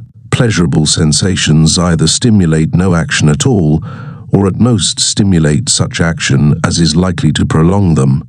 I shall return shortly to the consideration of what discomfort and pleasure are in themselves. For the present, it is their connection with action and desire that concerns us. Abandoning momentarily the standpoint of behaviorism, we may presume that hungry animals experience sensations involving discomfort, and stimulating such movements as seem likely to bring them to the food which is outside the cages. When they have reached the food and eaten it, their discomfort ceases and their sensations become pleasurable. It seems, mistakenly, as if the animals had had this situation in mind throughout, when in fact they have been continually pushed by discomfort. And when an animal is reflective, like some men, it comes to think that it had the final situation in mind throughout. Sometimes it comes to know what situation will bring satisfaction, so that in fact the discomfort does bring the thought of what will allay it. Nevertheless, the sensation involving discomfort remains the prime mover. This brings us to the question of the nature of discomfort and pleasure. Since Kant, it has been customary to recognize three great divisions of mental phenomena, which are typified by knowledge, desire, and feeling, where feeling is used to mean pleasure and discomfort. Of course, knowledge is too definite a word. The states of mind concerned are grouped together as cognitive, and are to embrace not only beliefs, but perceptions, doubts, and the understanding of concepts. Desire, also, is narrower than what is intended. For example, will is to be included in this category. And in fact, everything that involves any kind of striving or conation, as it is technically called. I do not myself believe that there is any value in this threefold division of the contents of mind. I believe that sensations supply all the stuff of the mind, and that everything else can be analyzed into groups of sensations related in various ways, or characteristics of sensations or of groups of sensations. As regards belief, I shall give grounds for this view in later lectures. As regards desires, I have given some grounds in this lecture. For the present, it is pleasure and discomfort that concern us. There are broadly three theories that might be held in regard to them. We may regard them as separate existing items in those who experience them, or we may regard them as intrinsic qualities of sensations and other mental occurrences, or we may regard them as mere names for the causal characteristics of the occurrences which are uncomfortable or pleasant. The first of these theories, namely, that which regards discomfort and pleasure as actual contents in those who experience them, has, I think, nothing conclusive to be said in its favor. It is suggested chiefly by an ambiguity in the word pain, which has misled many people, including Berkeley, whom it supplied with one of his arguments for subjective idealism. We may use pain as the opposite of pleasure, and painful as the opposite of pleasant, or we may use pain to mean a certain sort of sensation, on a level with the sensations of heat and cold and touch. The latter use of the word has prevailed in psychological literature, and it is now no longer used as the opposite of pleasure. Dr. H. Head, in a recent publication, has stated this distinction as follows. Various arguments in its favor are advanced by a Wohlgemuth on the feelings and their neural correlate with an examination of the nature of pain. British Journal of Psychol, Ogie, 7-4. But as these arguments are largely a reductio ad absurdum of other theories, among which that which I am advocating is not included, I cannot regard them as establishing their contention. Sensation and the cerebral cortex. Brain, Vol. XLI, Part 2, p. 90. Cf. Also Wohlgemuth, Locke, Sci. pp. 437-450. It is necessary at the outset to distinguish clearly between discomfort and pain. Pain is a distinct sensory quality equivalent to heat and cold, and its intensity can be roughly graded according to the force expended in stimulation. Discomfort, on the other hand, is that feeling tone which is directly opposed to pleasure. It may accompany sensations not in themselves essentially painful, as for instance that produced by tickling the sole of the foot. The reaction produced by repeated pricking contains both these elements, for it evokes that sensory quality known as pain, accompanied by a disagreeable feeling tone, which we have called discomfort.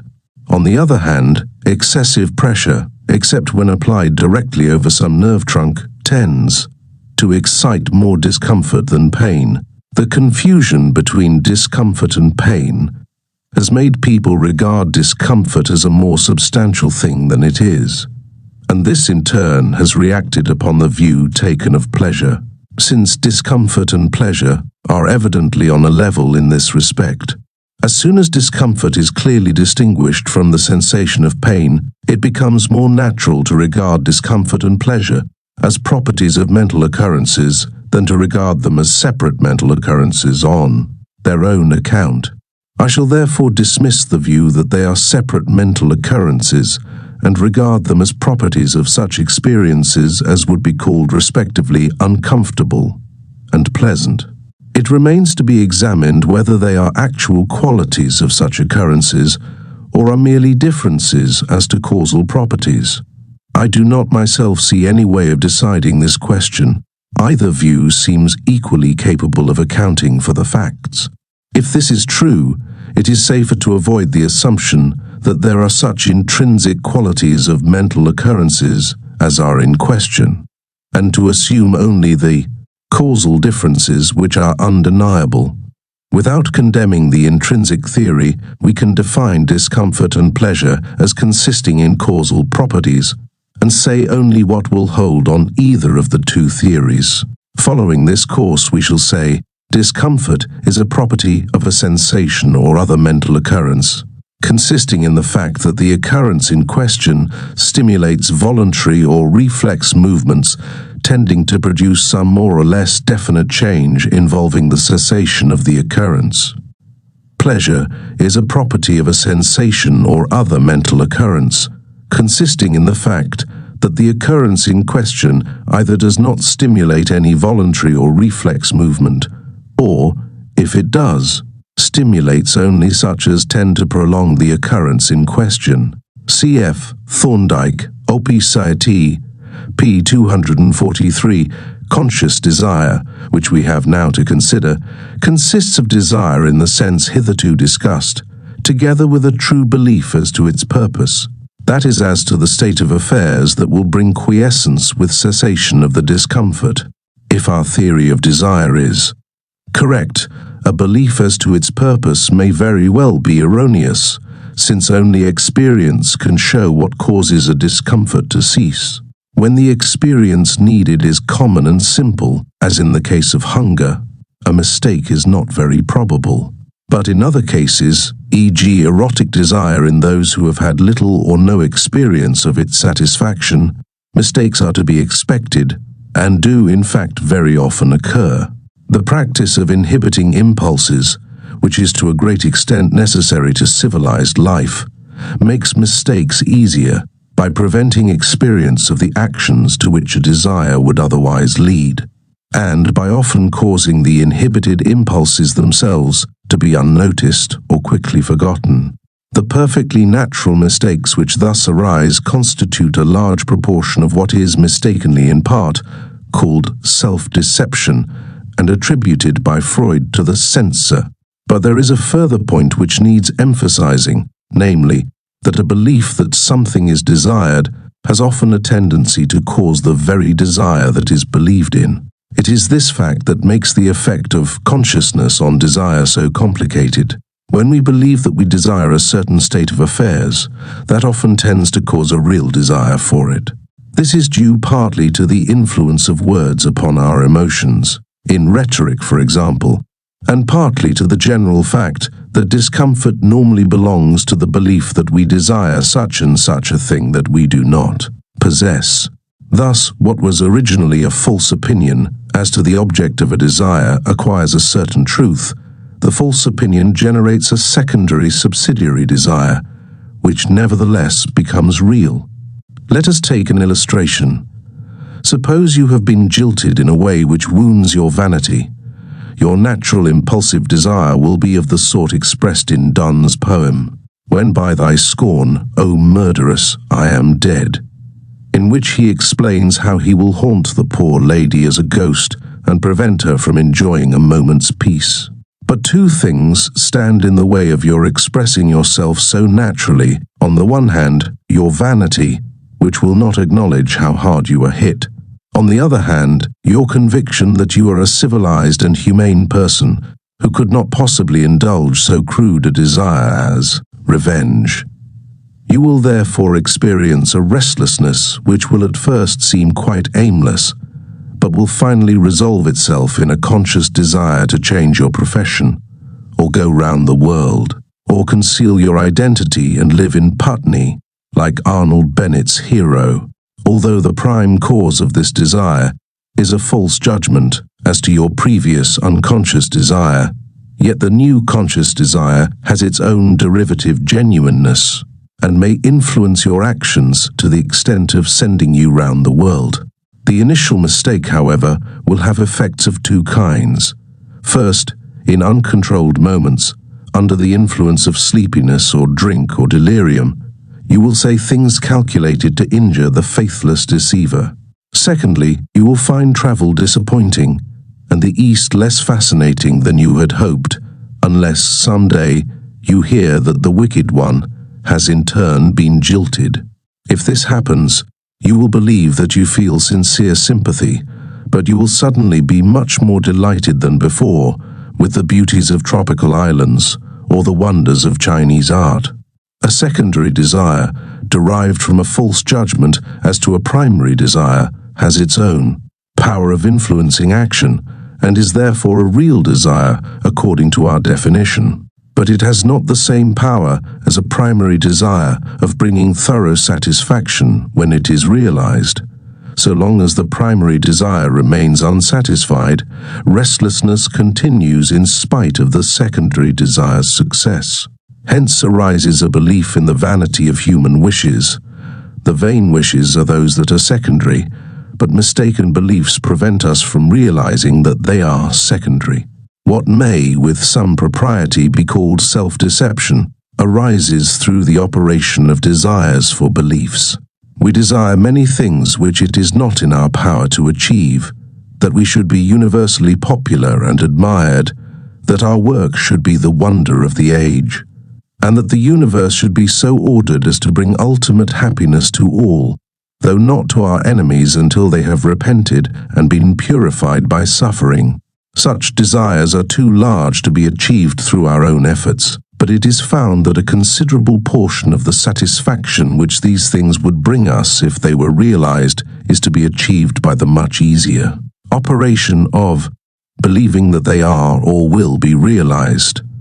This desire for beliefs, as opposed to desire for the actual facts, is a particular case of secondary desire, and, like all secondary desire, its satisfaction does not lead to a complete cessation of the initial discomfort. Nevertheless, desire for beliefs, as opposed to desire for facts, is exceedingly potent both individually and socially. According to the form of belief desired, it is called vanity, optimism, or religion. Those who have sufficient power usually imprison or put to death anyone who tries to shake their faith in their own excellence or in that of the universe. It is for this reason that seditious libel and blasphemy have always been, and still are, criminal offenses. It is very largely through desires for beliefs that the primitive nature of desire has become so hidden, and that the part played by consciousness has been so confusing and so exaggerated. We may now summarize our analysis of desire and feeling. A mental occurrence of any kind, sensation, image, belief, or emotion may be a cause of a series of actions, continuing, unless interrupted, until some more or less definite state of affairs is realized. Such a series of actions we call a behavior cycle. The degree of definiteness may vary greatly. Hunger requires only food in general, whereas the sight of a particular piece of food raises a desire which requires the eating of that piece of food. The property of causing such a cycle of occurrences is called discomfort. The property of the mental occurrences in which the cycle ends is called pleasure. The actions constituting the cycle must not be purely mechanical, that is, they must be bodily movements in whose causation the special properties of nervous tissue are involved. The cycle ends in a condition of quiescence, or of such action as tends only to preserve the status quo. The state of affairs in which this condition of quiescence is achieved is called the purpose of the cycle, and the initial mental occurrence involving discomfort is called a desire for the state of affairs that brings quiescence. A desire is called conscious when it is accompanied by a true belief as to the state of affairs that will bring quiescence, otherwise it is called unconscious. All primitive desire is unconscious, and in human beings beliefs as to the purposes of desires are often mistaken. These mistaken beliefs generate secondary desires, which cause various interesting complications in the psychology of human desire, without fundamentally altering the character which it shares with animal desire. Lecture 4. Influence of Past History on Present Occurrences in Living Organisms. In this lecture we shall be concerned with a very general characteristic which broadly, though not absolutely, distinguishes the behavior of living organisms from that of dead matter. The characteristic in question is this: the response of an organism to a given stimulus is very often dependent upon the past history of the organism, and not merely upon the stimulus and the hitherto discoverable present state of the organism. This characteristic is embodied in the saying, "A burnt child fears the fire." The burn may have left no visible traces, yet it modifies the reaction of the child in the presence of fire. It is customary to assume that, in such cases, The past operates by modifying the structure of the brain, not directly. I have no wish to suggest that this hypothesis is false. I wish only to point out that it is a hypothesis. At the end of the present lecture, I shall examine the grounds in its favor.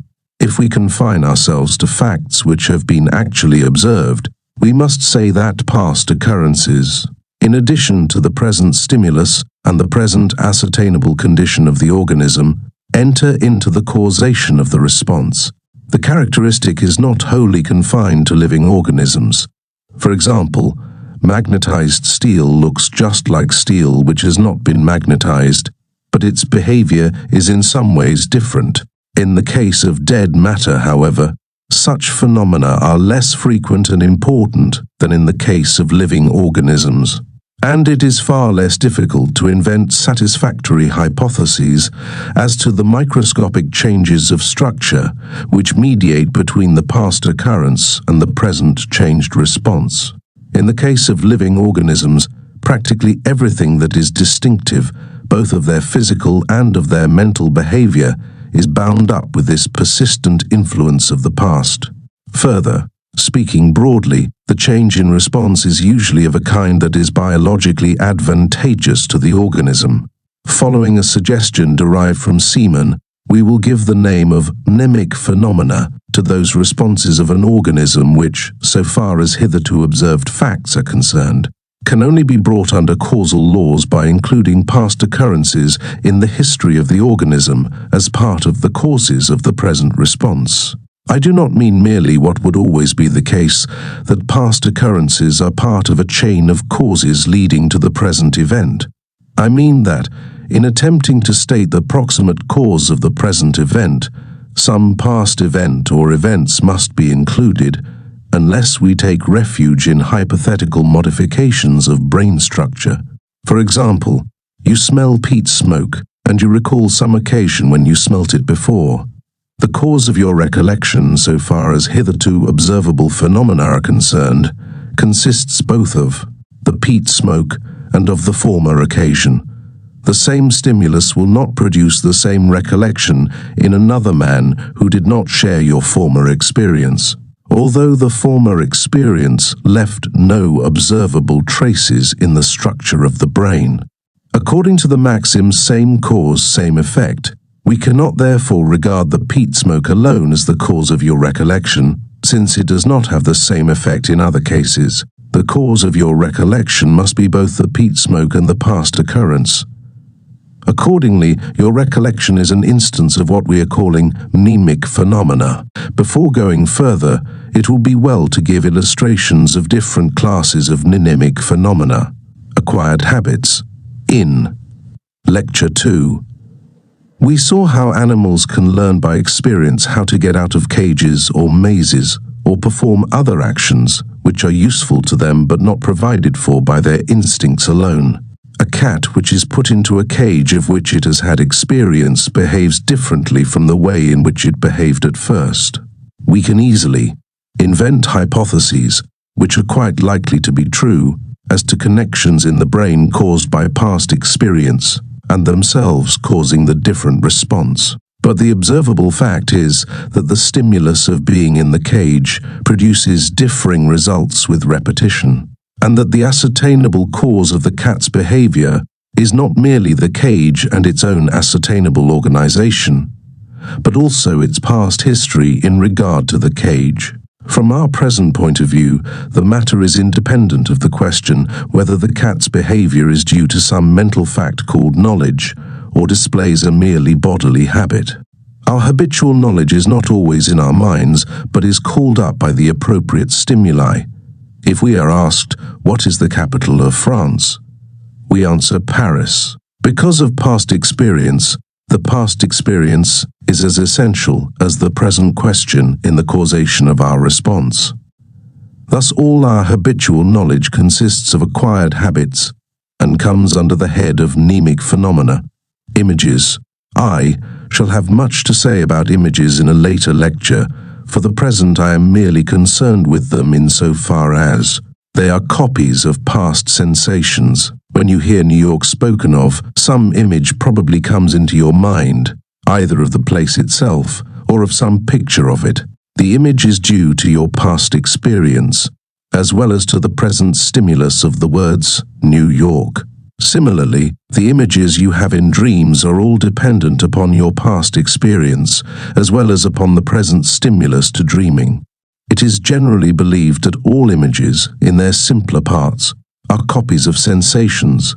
If so, their mnemic character is evident. This is important, not only on its own account, but also because, as we shall see later, images play an essential part in what is called thinking. Association. The broad fact of association, on the mental side, is that when we experience something which we have experienced before, it tends to call up the context of the former experience. The smell of peat smoke recalling a former scene is an instance which we discussed a moment ago. This is obviously a mnemic phenomenon. There is also a more purely physical association, which is indistinguishable from physical habit. This is the kind studied by Mr. Thorndike in animals, where a certain stimulus is associated with a certain act. This is the sort which is taught to soldiers in drilling, for example. In such a case, there need not be anything mental, but merely a habit of the body. There is no essential distinction between association and habit, and the observations which we made concerning habit as a mnemic phenomenon are equally applicable to association. Non-sensational elements in perception. When we perceive any object of a familiar kind, much of what appears subjectively to be immediately given is really derived from past experience. When we see an object, say a penny, we seem to be aware of its real shape. We have the impression of something circular, not of something elliptical. In learning to draw, it is necessary to acquire the art of representing things according to the sensation, not according to the perception. And the visual appearance is filled out with feeling of what the object would be like to touch, and so on. This filling out and supplying of the real shape and so on consists of the most usual correlates of the sensational core in our perception. It may happen that, in the particular case, the real correlates are unusual. For example, if what we are seeing is a carpet made to look like tiles. If so, the non-sensational part of our perception will be illusory. That is, it will supply qualities which the object in question does not in fact have. But as a rule, objects do have the qualities added by perception, which is to be expected, since experience of what is usual is the cause of the addition. If our experience had been different, we should not fill out sensation in the same way, except in so far as the filling out is instinctive, not acquired. It would seem that, in man, all that makes up space perception, including the correlation of sight and touch and so on, is almost entirely acquired. In that case, there is a large mnemic element in all the common perceptions by means of which we handle common objects. And, to take another kind of instance, imagine what our astonishment would be if we were to hear a cat bark or a dog mew. This emotion would be dependent upon past experience and would therefore be a mnemic phenomenon according to the definition. Memory as knowledge. The kind of memory of which I am now speaking is definite knowledge of some past event in one's own experience. From time to time, we remember things that have happened to us because something in the present reminds us of them. Exactly the same present fact would not call up the same memory if our past experience had been different. Thus, our remembering is caused by the present stimulus, the past occurrence. It is therefore a mnemic phenomenon according to our definition. A definition of mnemic phenomena, which did not include memory, would of course be a bad one. The point of the definition is not that it includes memory, but that it includes it as one of a class of phenomena which embrace all that is characteristic in the subject matter of psychology. Experience. The word experience is often used very vaguely. James, as we saw, uses it to cover the whole primal stuff of the world, but this usage seems objectionable. Things would happen without there being any experience. It is only mnemic phenomena that embody experience. We may say that an animal experiences an occurrence when this occurrence modifies the animal's subsequent behavior. That is, when it is the mnemic portion of the cause of future occurrences in the animal's life. The burnt child that fears the fire has experienced the fire, whereas a stick that has been thrown on and taken off again has not experienced anything, since it offers no more resistance than before to being thrown on. The essence of experience is the modification of behavior produced by what is experienced. We might, in fact, define one chain of experience, or one biography, as a series of occurrences linked by mnemic causation. I think it is this characteristic, more than any other, that distinguishes sciences dealing with living organisms from physics. The best writer on mnemic phenomena known to me is Richard Semon, the fundamental part of whose theory I shall endeavor to summarize before going further. When an organism, either animal or plant, since in a purely physical world, is subjected to a stimulus, producing in it some state of excitement, the removal of the stimulus allows it to return to a condition of equilibrium. But the new state of equilibrium is different from the old, as may be seen by the changed capacity for reaction. The state of equilibrium before the stimulus may be called the primary indifference state, that after the cessation of the stimulus, the secondary indifference state. We define the engraphic effect of a stimulus as the effect in making a difference between the primary and secondary indifference states, and this difference itself we define as the engram due to the stimulus. Mnemic phenomena are defined as those due to engrams. In animals, they are specially associated with the nervous system, but not exclusively, even in man. When two stimuli occur together, one of them, occurring afterwards, may call out the reaction for the other also. We call this an ekphoric influence, and stimuli having this character are called ekphoric stimuli. In such a case, we call the engrams of the two stimuli associated. All simultaneously generated engrams are associated.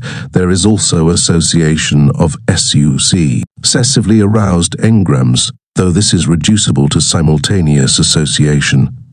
In fact, it is not an isolated stimulus that leaves an engram, but the totality of the stimuli at any moment. Consequently, any portion of this totality tends, if it recurs, to arouse the whole reaction which was aroused before. Semon holds that engrams can be inherited, and that an animal's innate habits may be due to the experience of its ancestors. On this subject he refers to Samuel Butler. Semon formulates two mnemic principles. The first, or law of engraphy, is as follows. All simultaneous excitements in an organism form a connected simultaneous excitement complex, which as such works engraphically, that is, leaves behind a connected engram complex, which in so far forms a whole. The second mnemic principle, or law of ekphory, is as follows. The partial return of the energetic situation which formerly worked engraphically operates ekphorically on a simultaneous engram complex.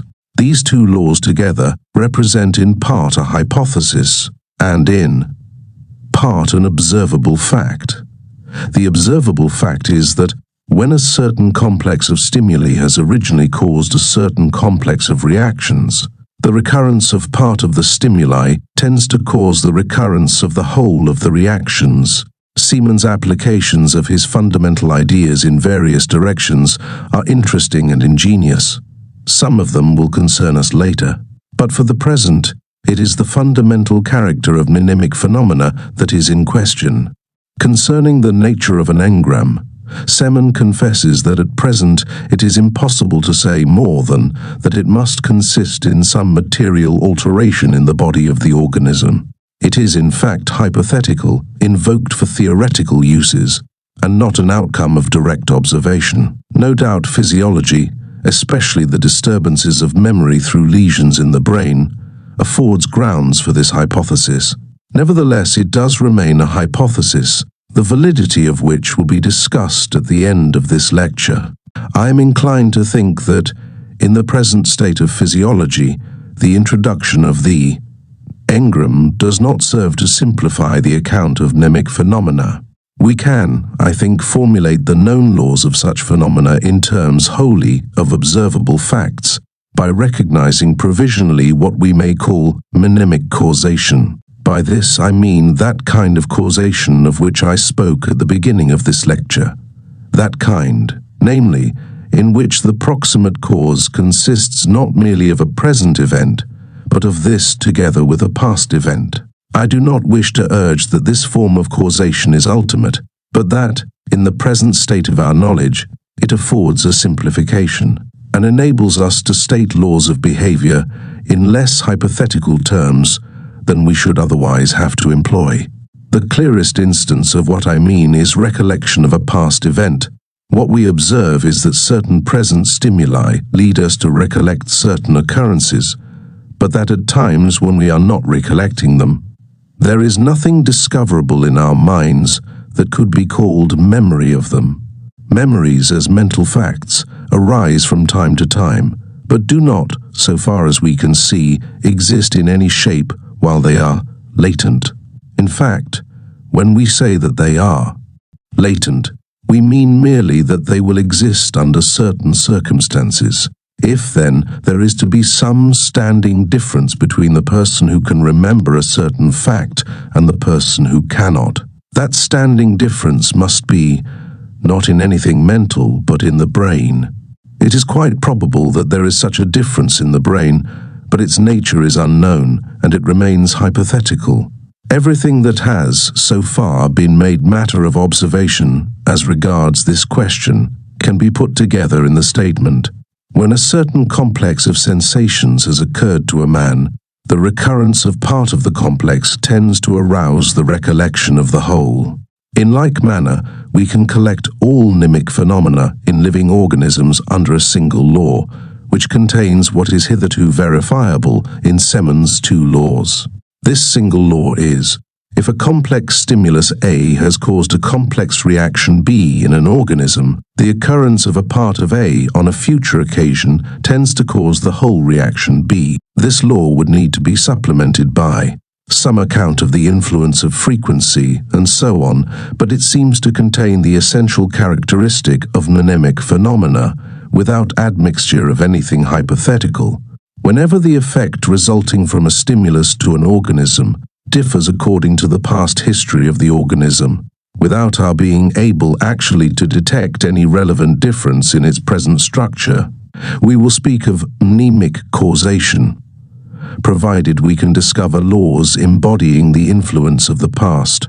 In ordinary physical causation, as it appears to common sense, we have approximate uniformities of sequence, such as lightning is followed by thunder, drunkenness is followed by headache, and so on. None of these sequences are theoretically invariable, since something may intervene to disturb them. In order to obtain invariable physical laws, we have to proceed to differential equations, showing the direction of change at each moment, not the integral change after a finite interval, however short. But for the purposes of daily life, many sequences are to all intents and purposes invariable. With the behavior of human beings, however, this is by no means the case. If you say to an Englishman, "You have a smut on your nose," he will proceed to remove it, but there will be no such effect if you say the same thing to a Frenchman who knows no English. The effect of words upon the hearer is a mnemic phenomena, since it depends upon the past experience which gave him understanding of the words. If there are to be purely psychological causal laws, taking no account of the brain and the rest of the body, they will have to be of the form, not X now causes Y now, but A, B, C in the past, together with X now, cause Y now. For it cannot be successfully maintained that our understanding of a word, for example, is an actual existent content of the mind at times when we are not thinking of the word. It is merely what may be called a disposition. That is, it is capable of being aroused whenever we hear the word or happen to think of it. A disposition is not something actual, but merely the mnemic portion of a mnemic causal law. In such a law as A, B, C in the past together with X now, cause Y now, we will call A, B, C the mnemic cause, X the occasion or stimulus, and Y the reaction. All cases in which experience influences behavior are instances of mnemic causation. Believers in psychophysical parallelism hold that psychology can theoretically be freed entirely from all dependence on physiology or physics. That is to say, they believe that every psychical event has a psychical cause and a physical concomitant. If there is to be parallelism, it is easy to prove by mathematical logic that the causation in physical and psychical matters must be of the same sort. And it is impossible that mnemic causation should exist in psychology, but not in physics. But if psychology is to be independent of physiology, and if physiology can be reduced to physics, it would seem that mnemic causation is essential in psychology. Otherwise, we shall be compelled to believe that all our knowledge, all our store of images and memories, all our mental habits, are at all times existing in some latent mental form, and are not merely aroused by the stimuli which lead to their display. This is a very difficult hypothesis. It seems to me that if, as a matter of method, rather than metaphysics, we desire to obtain as much independence for psychology as is practically feasible, we shall do better to accept mnemic causation in psychology pro tem, and therefore reject parallelism, since there is no good ground for admitting mnemic causation in physics. It is perhaps worthwhile to observe that mnemic causation is what led Bergson to deny that there is causation at all in the psychical sphere. He points out, very truly, that the same stimulus repeated does not have the same consequences, and he argues that this is contrary to the maxim, same cause, same effect.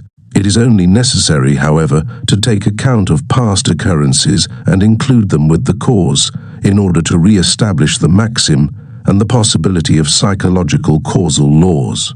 The metaphysical conception of a cause lingers in our manner of viewing causal laws. We want to be able to feel a connection between cause and effect, and to be able to imagine the cause as operating. This makes us unwilling to regard causal laws as merely observed uniformities of sequence. Yet that is all that science has to offer.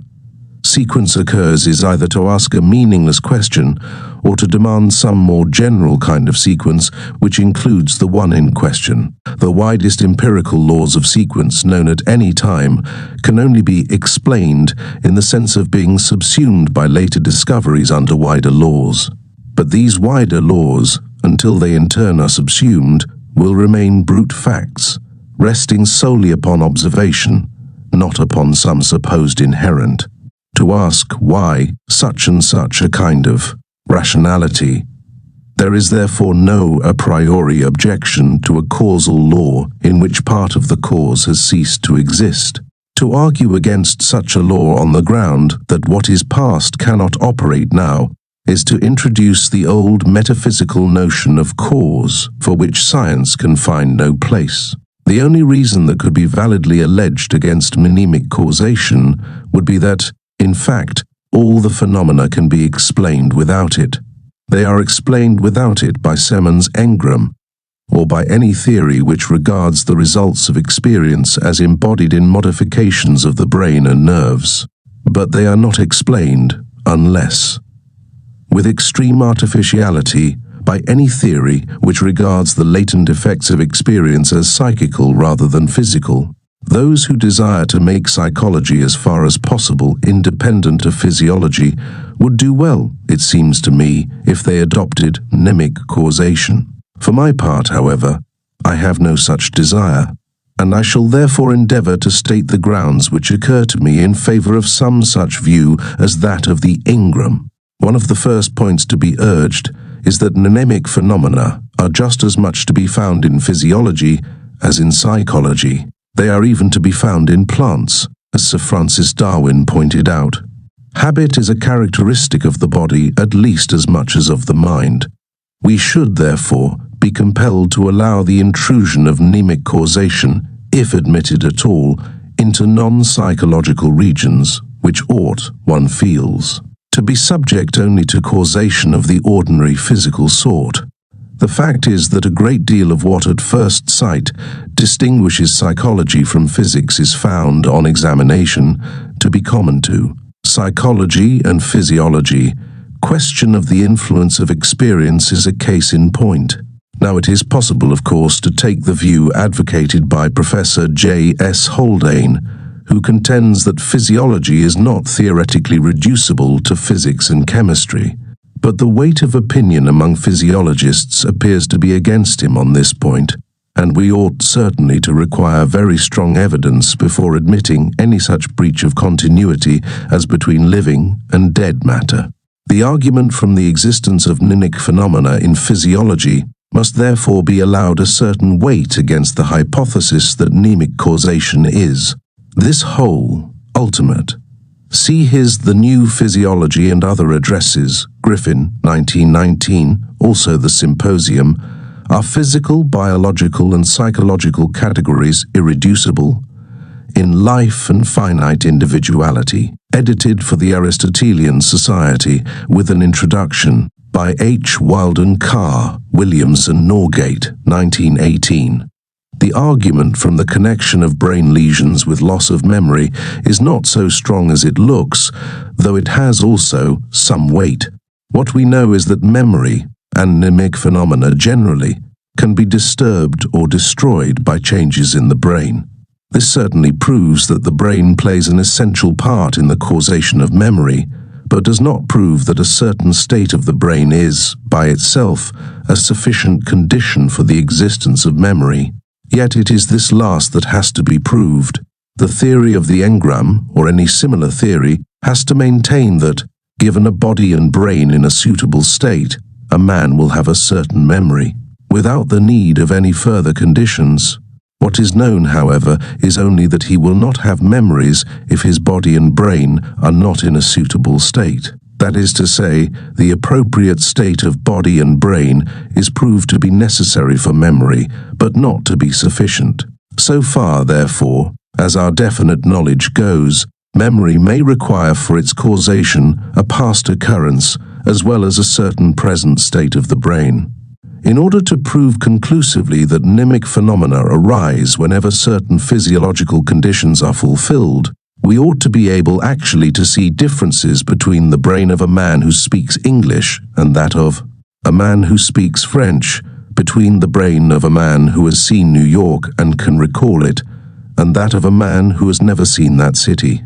It may be that the time will come when this will be possible, but at present we are very far removed from it.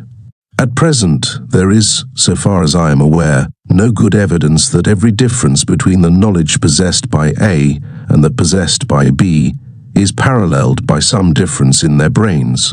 We may believe that this is the case, but if we do, our belief is based upon analogies and general scientific maxims, not upon any foundation of detailed observation. I am myself inclined, as a working hypothesis, to adopt the belief in question, and to hold that past experience only affects present behavior through modifications of physiological structure. But the evidence seems not quite conclusive, so that I do not think we ought to forget the other hypothesis, or to reject entirely the possibility that mnemic causation may be the ultimate explanation of mnemic phenomena. I say this not because I think it likely that mnemic causation is ultimate, but merely because I think it possible, and because it often turns out important to the progress of science to remember hypotheses which have previously seemed improbable.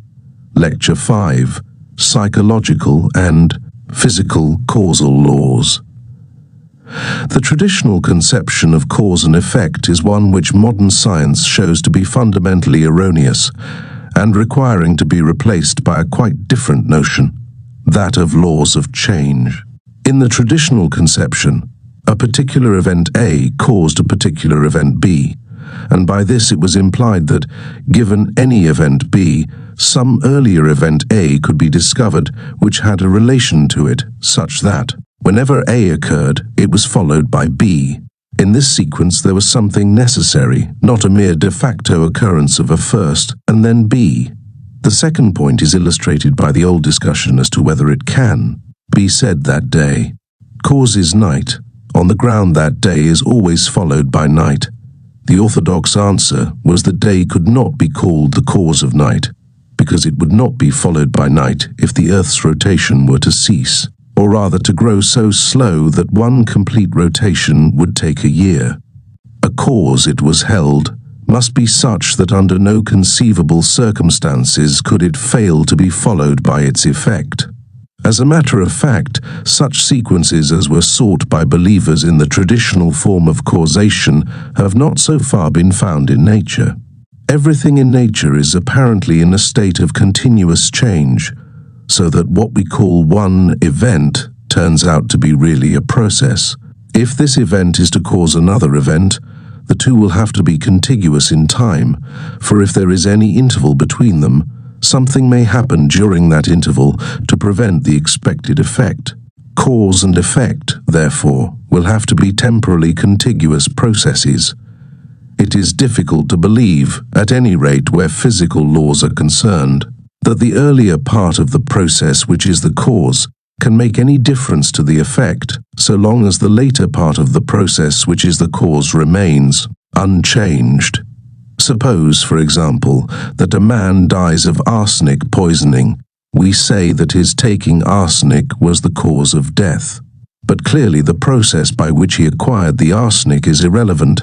Everything that happened before he swallowed it may be ignored, since it cannot alter the effect, except in so far as it alters his condition at the moment of taking the dose. But we may go further. Swallowing arsenic is not really the proximate cause of death, since a man might be shot through the head immediately after taking the dose, and then it would not be of arsenic that he would die. The arsenic produces certain physiological changes which take a finite time before they end in death. The earlier parts of these changes can be ruled out in the same way as we can rule out the process by which the arsenic was acquired. Proceeding in this way, we can shorten the process which we are calling the cause more and more. Similarly, we shall have to shorten the effect. It may happen that immediately after the man's death, his body is blown to pieces by a bomb. We cannot say what will happen after the man's death, through merely knowing that he has died as the result of arsenic poisoning. Thus, if we are to take the cause as one event and the effect as another, both must be shortened indefinitely. The result is that we merely have, as the embodiment of our causal law, a certain direction of change at each moment. Hence, we are brought to differential equations as embodying causal laws. A physical law does not say A will be followed by B, but tells us what acceleration a particle will have under given circumstances. That is, it tells us how the particle's motion is changing at each moment, not where the particle will be at some future moment. The theory of quanta suggests that the continuity is only apparent. If so, we shall be able theoretically to reach events which are not processes. But in what is directly observable, there is still apparent continuity, which justifies the above remarks for the prevent. Laws embodied in differential equations may possibly be exact, but cannot be known to be so. All that we can know empirically is approximate and liable to exceptions. The exact laws that are assumed in physics are known to be somewhere near the truth, but are not known to be true just as they stand. The laws that we actually know empirically have the form of the traditional causal laws, except that they are not to be regarded as universal or necessary. Taking arsenic is followed by death is a good empirical generalization. It may have exceptions, but they will be rare. As against the professedly exact laws of physics, such empirical generalizations have the advantage that they deal with observable phenomena. We cannot observe infinitesimals, whether in time or space. We do not even know whether time and space are infinitely divisible. Therefore, rough empirical generalizations have a definite place in science, in spite of not being exact or universal. They are the data for more exact laws, and the grounds for believing that they are usually true are stronger than the grounds for believing that the more exact laws are always true. Science starts, therefore, from generalizations of the form A is usually followed by B. This is the nearest approach that can be made to a causal law of the traditional sort. It may happen in any particular instance that A is always followed by B, but we cannot know this, since we cannot foresee all the perfectly possible circumstances that might make the sequence fail, or know that none of them will actually occur. If, however, we know of a very large number of cases in which A is followed by B and few or none in which the sequence fails, we shall in practice be justified in saying A causes B, provided we do not attach to the notion of cause any of the metaphysical superstitions that have gathered about the word. There is another point, besides lack of universality and necessity, which it is important to realize as regards causes in the above sense, and that is the lack of uniqueness. It is generally assumed that given any event, there is some one phenomenon which is the cause of the event in question. This seems to be a mere mistake. Cause, in the only sense in which it can be practically applied, means nearly invariable antecedent. We cannot in practice obtain an antecedent which is quite invariable, for this would require us to take account of the whole universe, since something not taken account of may prevent the expected effect. We cannot distinguish among nearly invariable antecedents, one as the cause and the others as merely its concomitants. The attempt to do this depends upon a notion of cause which is derived from will, and will is not at all the sort of thing that it is generally supposed to be. Nor is there any reason to think that in the physical world there is anything even remotely analogous to what will is supposed to be. If we could find one antecedent, and only one, that was quite invariable, we could call that one the cause without introducing any notion derived from mistaken ideas about will. But in fact we cannot find any antecedent that we know to be quite invariable, and we can find many that are nearly so. For example, men leave a factory for dinner when the hooter sounds at 12 o'clock. You may say the hooter is the cause of their leaving, but innumerable other hooters in other factories, which also always sound at 12 o'clock, have just as good a right to be called the cause. Thus every event has many nearly invariable antecedents, and therefore many antecedents which may be called its cause. The laws of traditional physics, in the form in which they deal with movements of matter or electricity, have an apparent simplicity which somewhat conceals the empirical character of what they assert. A piece of matter, as it is known empirically, is not a single existing thing, but a system of existing things. When several people simultaneously see the same table, they all see something different. Therefore, the table, which they are supposed all to see, must be either a hypothesis or a construction. The table is to be neutral, as between different observers. It does not favor the aspect seen by one man at the expense of that seen by another. It was natural, though to my mind mistaken, to regard the real table as the common cause of all the appearances which the table presents to different observers. But why should we suppose that there is some one common cause of all these appearances? As we have just seen, the notion of cause is not so reliable as to allow us to infer the existence of something that, by its very nature, can never be observed. Instead of looking for an impartial source, we can secure neutrality by the equal representer, scion, of all parties. Instead of supposing that there is some unknown cause, the real table, behind the different sensations of those who are said to be looking at the table, we may take the whole set of these sensations as actually being the table. That is to say, the table which is neutral as between different observers is the set of all those particulars which would naturally be called aspects of the table from different points of view. It may be said, if there is no single existent which is the source of all these aspects, how are they collected together? The answer is simple, just as they would be if there was such a single existent. The supposed real table underlying its appearances is, in any case, not itself perceived but inferred, and the question whether such and such a particular is an aspect of this table is only to be settled by the connection of the particular in question with the one or more particulars by which the table is defined. That is to say, even if we assume a real table, the particulars which are its aspects have to be collected together by their relations to each other, not to it, since it is merely inferred from them.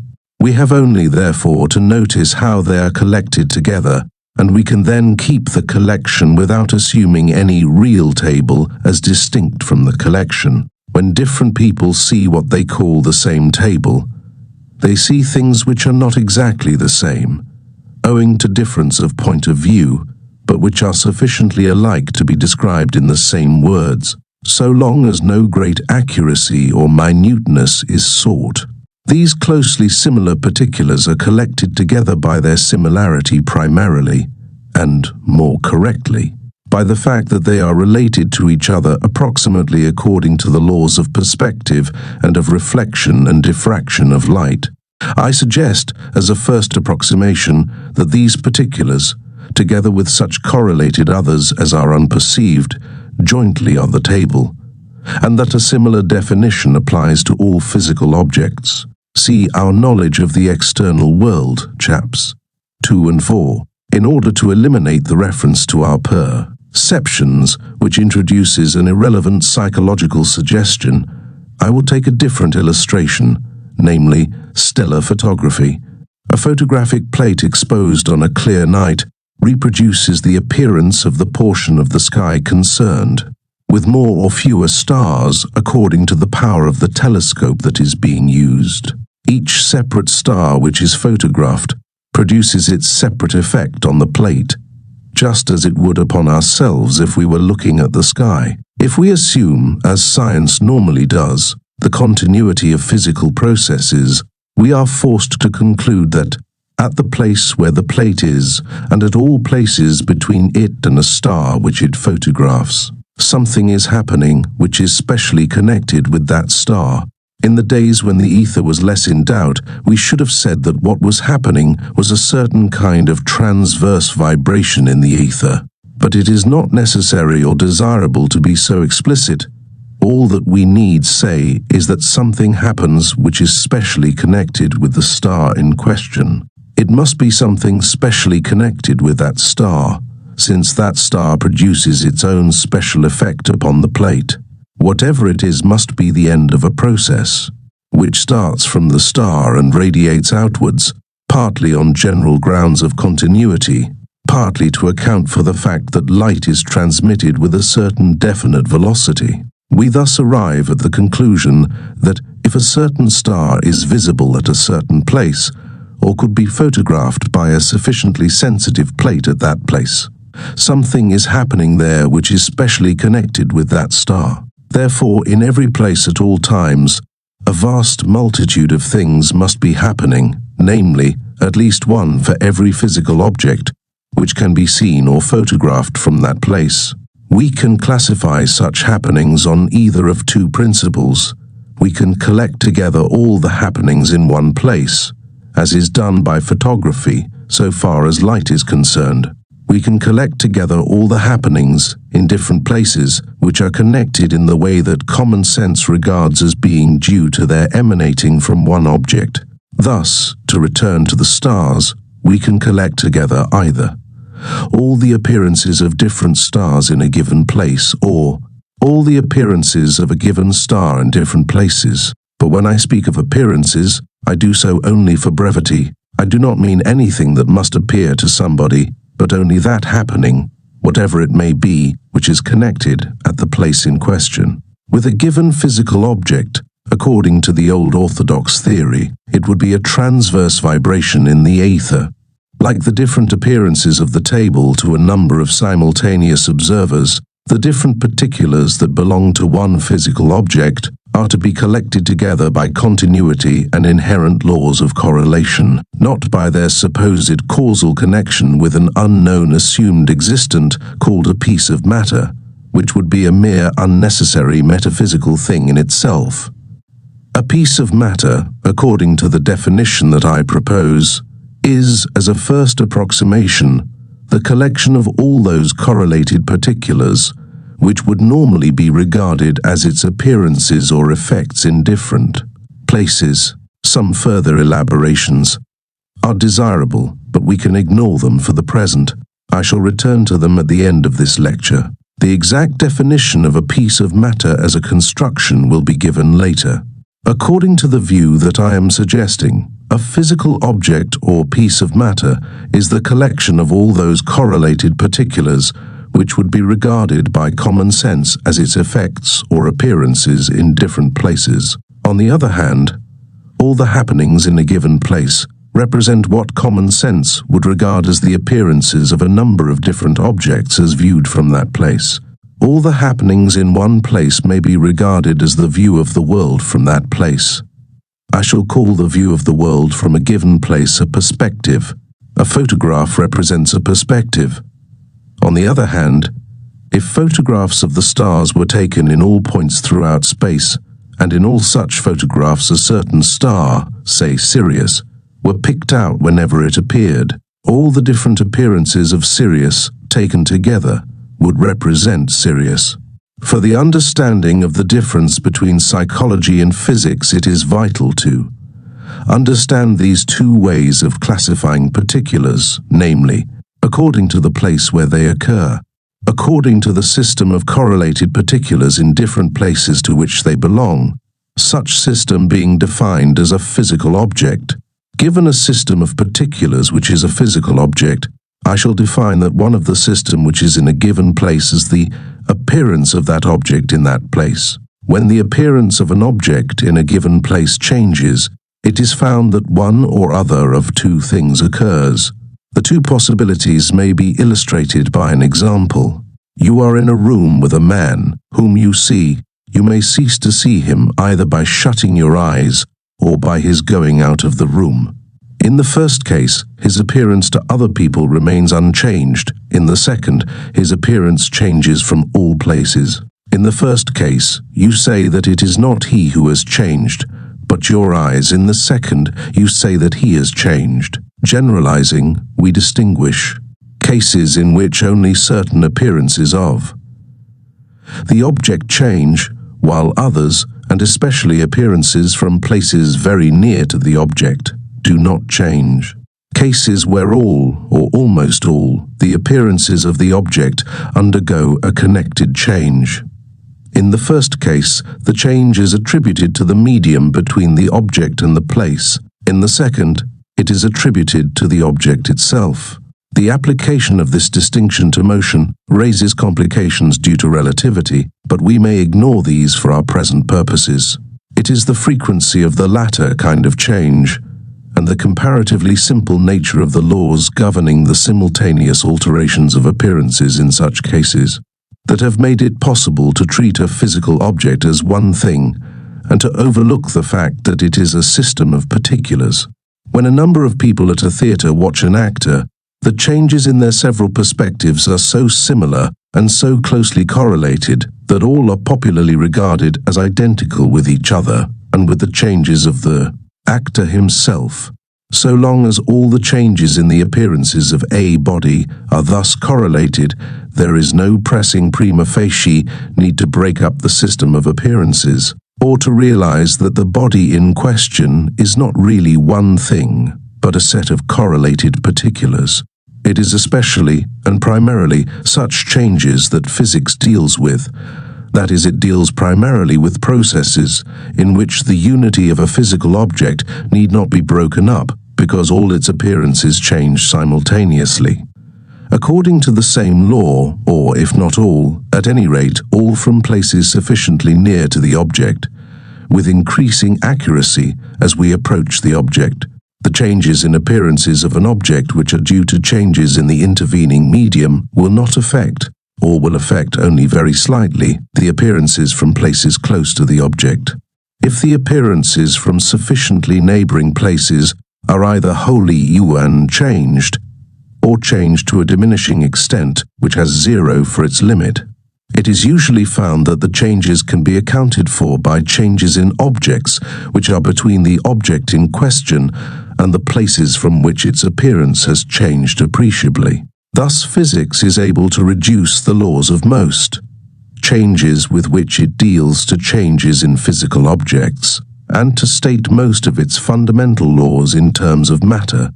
It is only in those cases in which the unity of the system of appearances constituting a piece of matter has to be broken up, that the statement of what is happening cannot be made exclusively in terms of matter. The whole of psychology, we shall find, is included among such cases, hence their importance for our purposes. We can now begin to understand one of the fundamental differences between physics and psychology. Physics treats as a unit the whole system of appearances of a piece of matter, whereas psychology is interested in certain of these appearances themselves. Confining ourselves for the moment to the psychology of perceptions, we observe that perceptions are certain of the appearances of physical objects. From the point of view that we have been hitherto adopting, we might define them as the appearances of objects at places from which sense organs and the suitable parts of the nervous system form part of the intervening medium, just as a photographic plate receives a different impression of a cluster of stars when a telescope is part of the intervening medium. So a brain receives a different impression when an eye and an optic nerve are part of the intervening medium. An impression due to this sort of intervening medium is called a perception, and is interesting to psychology on its own account, not merely as one of the set of correlated particulars which is the physical object of which we are having a perception. We spoke earlier of two ways of classifying particulars. One way collects together the appearances commonly regarded as a given object from different places. This is, broadly speaking, the way of physics, leading to the construction of physical objects as sets of such appearances. The other way collects together the appearances of different objects from a given place, the result being what we call a perspective.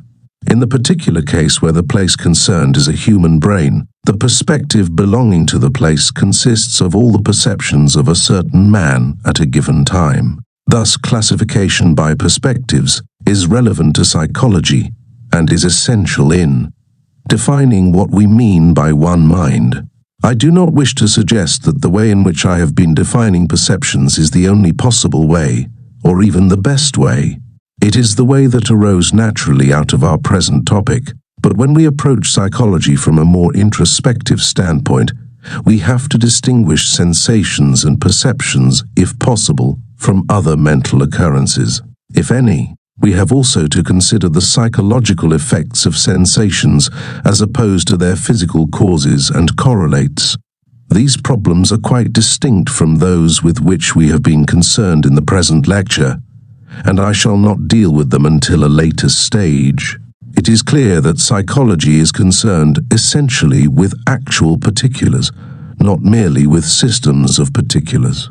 In this it differs from physics, which, broadly speaking, is concerned with the cases in which all the particulars which make up one physical object can be treated as a single causal unit, or rather the particulars which are sufficiently near to the object of which they are appearances can be so treated. The laws which physics seeks can, broadly speaking, be stated by treating such systems of particulars as causal units. The laws which psychology seeks cannot be so stated, since the particulars themselves are what interests the psychologist. This is one of the fundamental differences between physics and psychology, and to make it clear has been the main purpose of this lecture. I will conclude with an attempt to give a more precise definition of a piece of matter. The appearances of a piece of matter from different places change partly according to intrinsic laws, partly according to the nature of the intervening medium, fog, blue spectacles, telescopes, microscopes, sense organs, etc. As we approach nearer to the object, the effect of the intervening medium grows less. In a generalized sense, all the intrinsic laws of change of appearance may be called laws of perspective. Given any appearance of an object, we can construct hypothetically a certain system of appearances to which the appearance in question would belong if the laws of perspective alone were concerned. If we construct this hypothetical system for each appearance of the object in turn, the system corresponding to a given appearance X will be independent of any distortion due to the medium beyond X, and will only embody such distortion as is due to the medium between X and the object. Thus, as the appearance by which our hypothetical system is defined is moved nearer and nearer to the object, the hypothetical system of appearances defined by its means embodies less and less of the effect of the medium. The different sets of appearances resulting from moving X nearer and nearer to the object will approach to a limiting set. And this limiting set will be that system of appearances which the object would present if the laws of perspective alone were operative and the medium exercised no distorting effect. This limiting set of appearances may be defined, for purposes of physics, as the piece of matter concerned. Lecture 6. Introspection. One of the main purposes of these lectures is to give grounds for the belief that the distinction between mind and matter is not so fundamental as is commonly supposed. In the preceding lecture, I dealt in outline with the physical side of this problem. I attempted to show that what we call a material object is not itself a substance, but is a system of particulars analogous in their nature to sensations, and in fact often including actual sensations among their number. In this way, the stuff of which physical objects are composed is brought into relation with the stuff of which part, at least, of our mental life is composed. There is, however, a converse task which is equally necessary for our thesis, and that is, to show that the stuff of our mental life is devoid of many qualities which it is commonly supposed to have, and is not possessed of any attributes which make it incapable of forming part of the world of matter. In the present lecture, I shall begin the arguments for this view. Corresponding to the supposed duality of matter and mind, there are, in orthodox psychology, two ways of knowing what exists. One of these, the way of sensation and external perception, is supposed to furnish data for our knowledge of matter. The other, called introspection, is supposed to furnish data for knowledge of our mental processes. To common sense, this distinction seems clear and easy.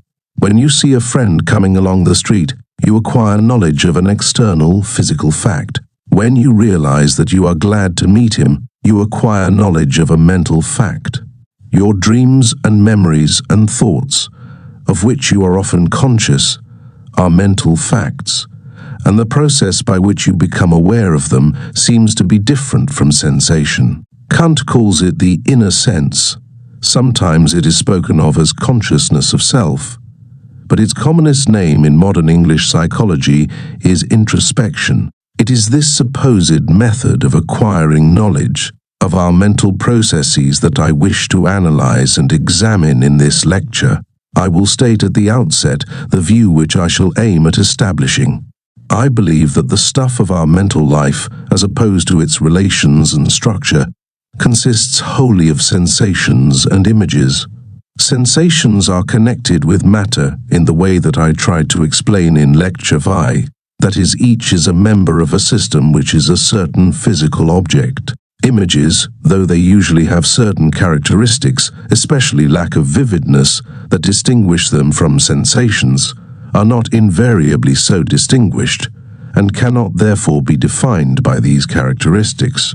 Images, as opposed to sensations, can only be defined by their different causation.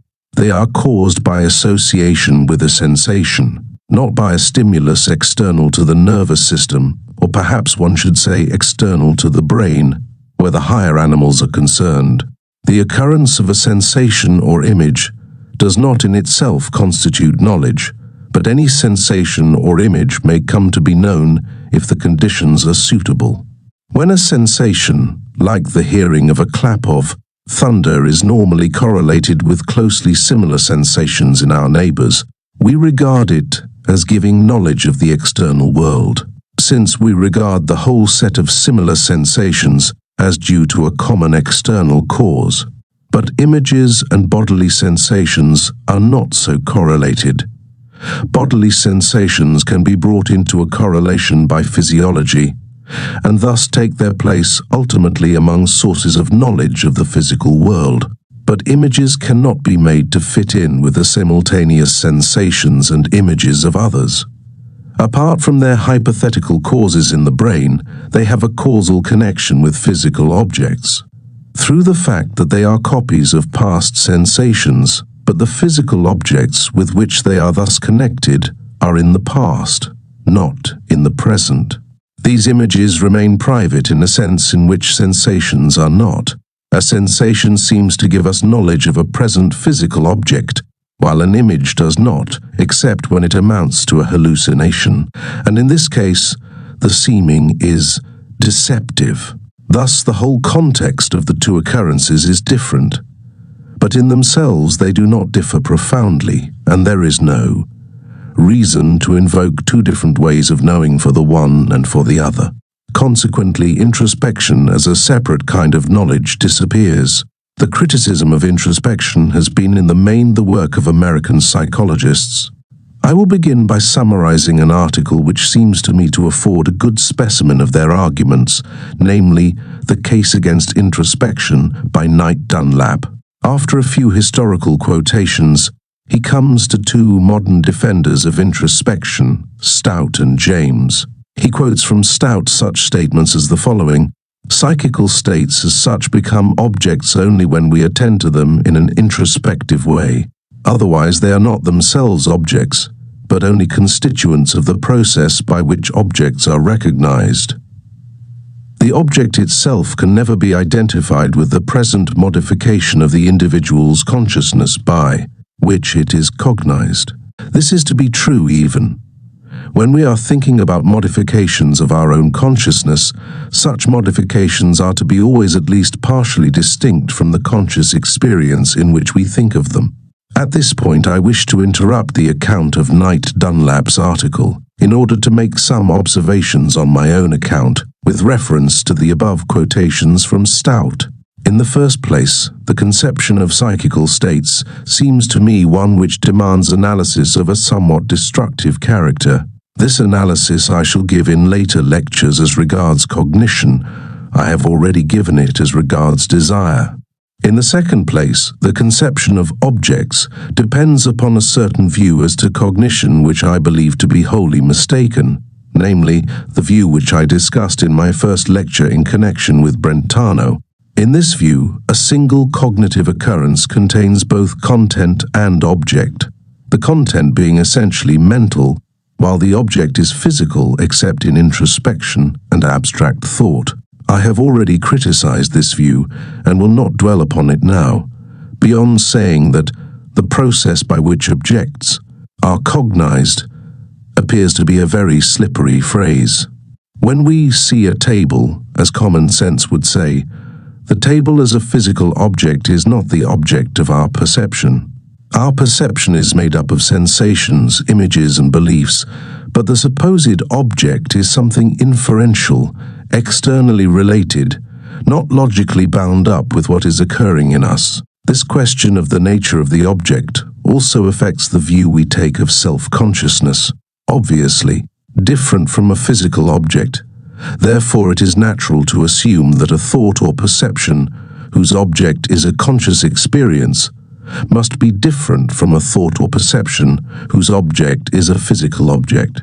But if the relation to the object is inferential and external, as I maintain, the difference between two thoughts may bear very little relation to the difference between their objects. And to speak of the present modification of the individual's consciousness by which an object is cognized is to suggest that the cognition of objects is a far more direct process, far more intimately bound up with the objects. A conscious experience is, than I believe it to be. All these points will be amplified when we come to the analysis of knowledge, but it is necessary briefly to state them now, in order to suggest the atmosphere in which our analysis of introspection is to be carried on. Another point in which Stout's remarks seem to me to suggest what I regard as mistakes is his use of consciousness.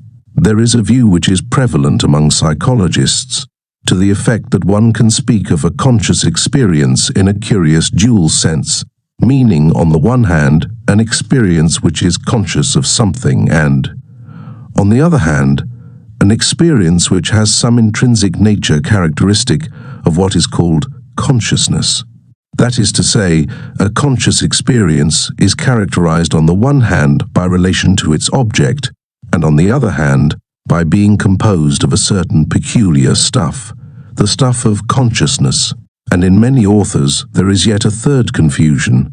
A conscious experience, in this third sense, is an experience of which we are conscious. All these, it seems to me, need to be clearly separated. To say that one, occurrence is conscious of another, is, to my mind, to assert an external and rather remote relation between them. I might illustrate it by the relation of uncle and nephew. A man becomes an uncle through no effort of his own, merely through an occurrence elsewhere. Similarly, when you are said to be conscious of a table, the question whether this is really the case cannot be decided by examining only your state of mind.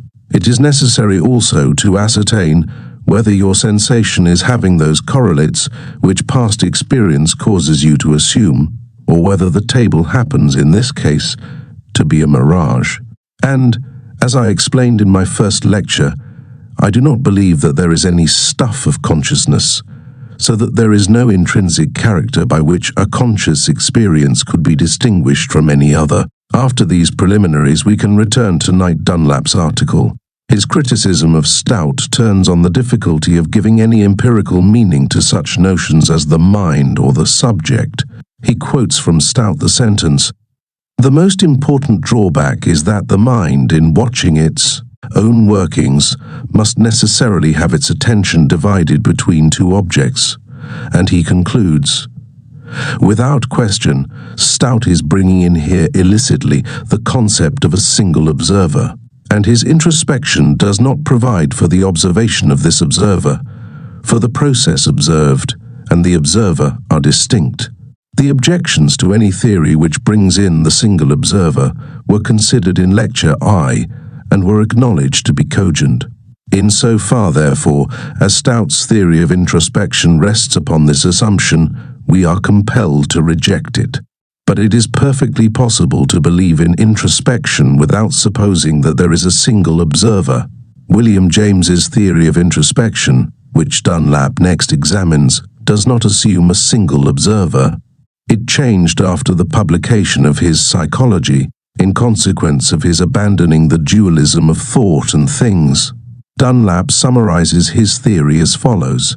The essential points in James's scheme of consciousness are subject, object, and a knowing of the object by the subject. The difference between James's scheme and other schemes involving the same terms is that James considers subject and object to be the same thing. But at different times, in order to satisfy this requirement, James supposes a realm of existence which he at first called states of consciousness or thoughts, and later pure experience. The latter term, including both the thoughts and the knowing. This scheme, with all its magnificent artificiality, James held on to until the end, simply dropping the term consciousness and the dualism between the thought and an external reality. He adds, "All that James's system really amounts to is the acknowledgement that a succession of things are known, and that they are known by something. This is all anyone can claim, except for the fact that the things are known together, and that the knower for the different items is one and the same." In this statement, to my mind, Dunlap concedes far more than James did in his later theory. I see no reason to suppose that the knower for different items is one and the same, and I am convinced that this proposition could not possibly be ascertained except by introspection of the sort that Dunlap rejects. The first of these points must wait until we come to the analysis of belief. The second must be considered now. Dunlap's view is that there is a dualism of subject and object, but that the subject can never become object, and therefore there is no awareness of an awareness. He says in discussing the view that introspection reveals the occurrence of knowledge, there can be no denial of the existence of the thing which is alleged to be known or observed in this sort of introspection. The allegation that the knowing is observed is that which may be denied. Knowing there certainly is known, The knowing certainly is not. And again, I am never aware of an awareness. And on the next page, it may sound paradoxical to say that one cannot observe the process of observation, and yet may be certain that there is such a process, but there is really no inconsistency in the saying. How do I know that there is awareness? By being aware of something. There is no meaning in the term awareness, which is not expressed in the statement, I am aware of a color. But the paradox cannot be so lightly disposed of. The statement, I am aware of a color, is assumed by Knight Dunlap to be known to be true, but he does not explain how it comes to be known. The argument against him is not conclusive, since he may be able to show some valid way of inferring our awareness, but he does not suggest any such way. There is nothing odd in the hypothesis of beings which are aware of objects, but not of their own awareness. It is indeed highly probable that young children and the higher animals are such beings. But such beings cannot make the statement, I am aware of a color, which we can make. We have, therefore, some knowledge which they lack. It is necessary to Knight Dunlap's position to maintain that this additional knowledge is purely inferential, but he makes no attempt to show how the inference is possible. It may, of course, be possible, but I cannot see how. To my mind, the fact that we know there is awareness is all but decisive against his theory, and in favor of the view that we can be aware of an awareness. Dunlap asserts that the real ground for James's original belief in introspection was his belief in two sorts of objects, namely thoughts and things. He suggests that it was a mere inconsistency on James's part to adhere to introspection after abandoning the dualism of thoughts and things. I do not wholly agree with this view, but it is difficult to disentangle the difference as to introspection from the difference as to the nature of knowing. Dunlap suggests that what is called introspection really consists of awareness of images, visceral sensations, and so on. This view, in essence, seems to me sound, but then I hold that knowing itself consists of such constituents suitably related, and that in being aware of them, we are sometimes being aware of instances of knowing.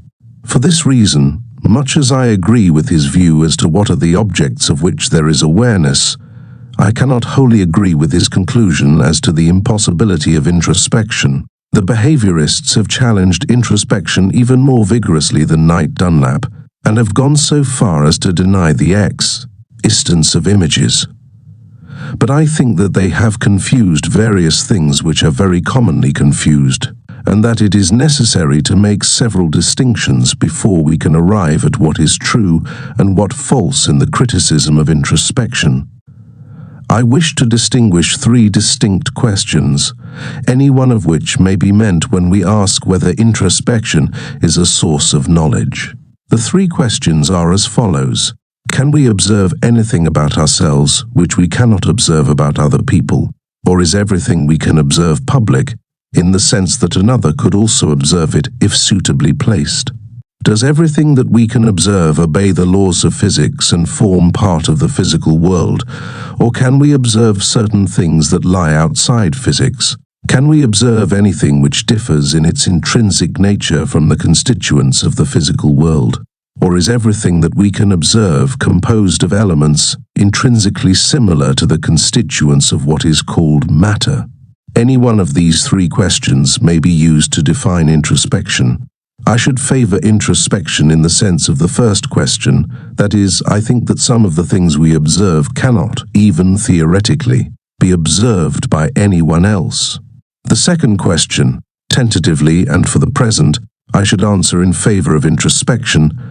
I think that images in the actual condition of science cannot be brought under the causal laws of physics, though perhaps ultimately they may be. The third question I should answer adversely to introspection. I think that observation shows us nothing that is not composed of sensations and images, and that images differ from sensations in their causal laws, not intrinsically. I shall deal with the three questions successively. Publicity or privacy of what is observed, confining ourselves for the moment to sensations, we find that there are different degrees of publicity attaching to different sorts of sensations. If you feel a toothache when the other people in the room do not, you are in no way surprised.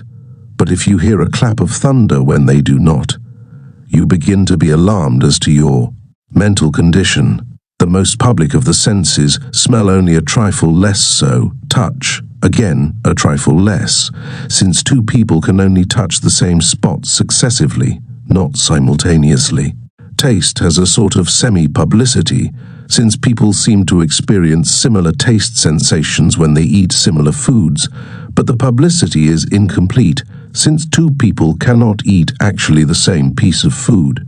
But when we pass on to bodily sensations, headache, toothache, hunger, thirst, the feeling of fatigue, and so on, we get quite away from publicity, into a region where other people can tell us what they feel, but we cannot directly observe their feeling. As a natural result of this state of affairs, it has come to be thought that the public senses give us knowledge of the outer world, while the private senses only give us knowledge as to our own bodies. As regards privacy, all images, of whatever sort, belong with the sensations which only give knowledge of our own bodies. That is, each is only observable by one observer. This is the reason why images of sight and hearing are more obviously different. Sight and hearing are, from sensations of sight and hearing than images of bodily sensations are from bodily sensations. And that is why the argument in favor of images is more conclusive in such cases as sight and hearing than in such cases as inner speech. The whole distinction of privacy and publicity, however, so long as we confine ourselves to sensations, is one of degree, not of kind. No two people, there is good empirical reason to think, ever have exactly similar sensations related to the same physical object at the same moment. On the other hand, even the most private sensation has correlations which would theoretically enable another observer to infer it. That no sensation is ever completely public results from differences of point of view. Two people looking at the same table do not get the same sensation because of perspective and the way the light falls. They get only correlated sensations. Two people listening to the same sound do not hear exactly the same thing because one is nearer to the source of the sound than the other, one has better hearing than the other, and so on. Thus, publicity in sensations consists not in having precisely similar sensations, but in having more or less similar sensations correlated according to ascertainable laws. The sensations which strike us as public are those where the correlated sensations are very similar, and the correlations are very easy to discover. But even the most private sensations have correlations with things that others can observe. The dentist does not observe your ache, but he can see the cavity which causes it, and could guess that you are suffering even if you did not tell him. This fact, however, cannot be used, as Watson would apparently wish, to extrude from science observations which are private to one observer, since it is by means of many such observations that correlations are established, for example between toothaches and cavities. Privacy, therefore, does not by itself make a datum unamenable to scientific treatment. On this point, the argument against introspection must be rejected. Does everything observable obey the laws of physics? We come now to the second ground of objection to introspection, namely, that its data do not obey the laws of physics. This, though less emphasized, is, I think, an objection which is really more strongly felt than the objection of privacy, and we obtain a definition of introspection more in harmony with usage if we define it as observation of data, not subject to physical laws, than if we define it by means of privacy. No one would regard a man as introspective because he was conscious of having a stomachache. Opponents of introspection do not mean to deny the obvious fact that we can observe bodily sensations which others cannot observe. For example, Knight Dunlap contends that images are really muscular contractions, and evidently regards our awareness of muscular contractions as not coming under the head of introspection. I think it will be found that the essential characteristic of introspective data, in the sense which now concerns us, has to do with localization. Either they are not localized at all, or they are localized, like visual images, in a place already physically occupied by something which would be inconsistent with them if they were regarded as part of the physical world. If you have a visual image of your friend sitting in a chair which in fact is empty, you cannot locate the image in your body, because it is visual, nor in the chair, because the chair, as a physical object, is empty. Thus it seems to follow that the physical world does not include all that we are aware of, and that images, which are introspective data, have to be regarded, for the present, as not obeying the laws of physics. This is, I think, one of the chief reasons why an attempt is made to reject them. I shall try to show in Lecture V8 that the purely empirical reasons for accepting images are overwhelming. But we cannot be nearly so certain that they will not ultimately be brought under the laws of physics. Even if this should happen, however, they would still be distinguishable from sensations by their proximate causal laws, as gases remain distinguishable from solids. Psychological Review, 1916, Thought, Content and Feeling, p. 59. See also IB 1912, The Nature of Perceived Relations, where he says introspection, divested of its mythological suggestion of the observing, of consciousness, is really the observation of bodily sensations and feelings. Can we observe anything intrinsically different from sensations? We come now to our third question concerning introspection. It is commonly thought that by looking within, we can observe all sorts of things that are radically different from the constituents of the physical world. For example, thoughts, beliefs, desires, pleasures, pains, and emotions. The difference between mind and matter is increased partly by emphasizing these supposed introspective data, partly by the supposition that matter is composed of atoms or electrons or whatever units physics may at the moment prefer. As against this latter supposition, I contend that the ultimate constituents of matter are not atoms or electrons, but sensations and other things similar to sensations as regards extent and duration, as against the view that introspection reveals a mental world radically different from sensations. I propose to argue that thoughts, beliefs, desires, pleasures, pains and emotions are all built up out of sensations and images alone, and that there is reason to think that images do not differ from sensations in their intrinsic character. We thus effect a mutual rapprochement of mind and matter, and reduce the ultimate data of introspection to images alone. On this third view of the meaning of introspection, therefore, our decision is wholly against it. There remain 2 points to be considered concerning introspection. The first is as to how far it is trustworthy. The second is as to whether, even granting that it reveals no radically different stuff from that revealed by what might be called external perception, it may not reveal different relations and thus acquire almost as much importance as is traditionally assigned to it.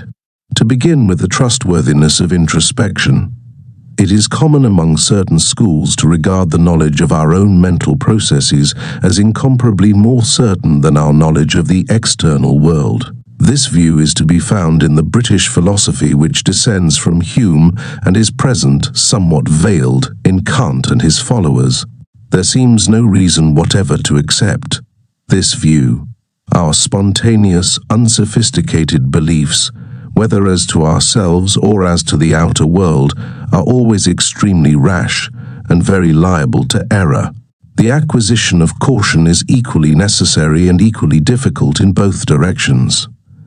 Not only are we often unaware of entertaining a belief or desire which exists in us, we are often actually mistaken. The fallibility of introspection as regards what we desire is made evident by psychoanalysis. Its fallibility as to what we know is easily demonstrated. An autobiography, when confronted by a careful editor with documentary evidence, is usually found to be full of obviously inadvertent errors. Any of us confronted by a forgotten letter written some years ago will be astonished to find how much more foolish our opinions were than we had remembered them as being. And as to the analysis of our mental operations, believing, desiring, willing, or whatnot introspection unaided gives very little help. It is necessary to construct hypotheses and test them by their consequences, just as we do in physical science. Introspection, therefore, though it is one among our sources of knowledge, is not, in isolation, in any degree more trustworthy than external perception. I come now to our second question. Does introspection give us materials for the knowledge of relations other than those arrived at by reflecting upon external perception? It might be contended that the essence of what is mental consists of relations, such as knowing, for example, and that our knowledge concerning these essentially mental relations is entirely derived from introspection. If knowing were an unanalyzable relation, this view would be incontrovertible, since clearly no such relation forms part of the subject matter of physics. But it would seem that knowing is really various relations, all of them complex. Therefore, until they have been analyzed, our present question must remain unanswered. I shall return to it at the end of the present course of lectures. Thank you for tuning in to Wisdom Frequencies. If you found this content valuable, don't forget to like this video, subscribe to the channel, and hit the notification bell so you never miss a new audiobook. Share this with someone who could benefit from this wisdom. And let's grow together in abundance and alignment. Drop your thoughts or key takeaways in the comments below. I'd love to hear how this has inspired you.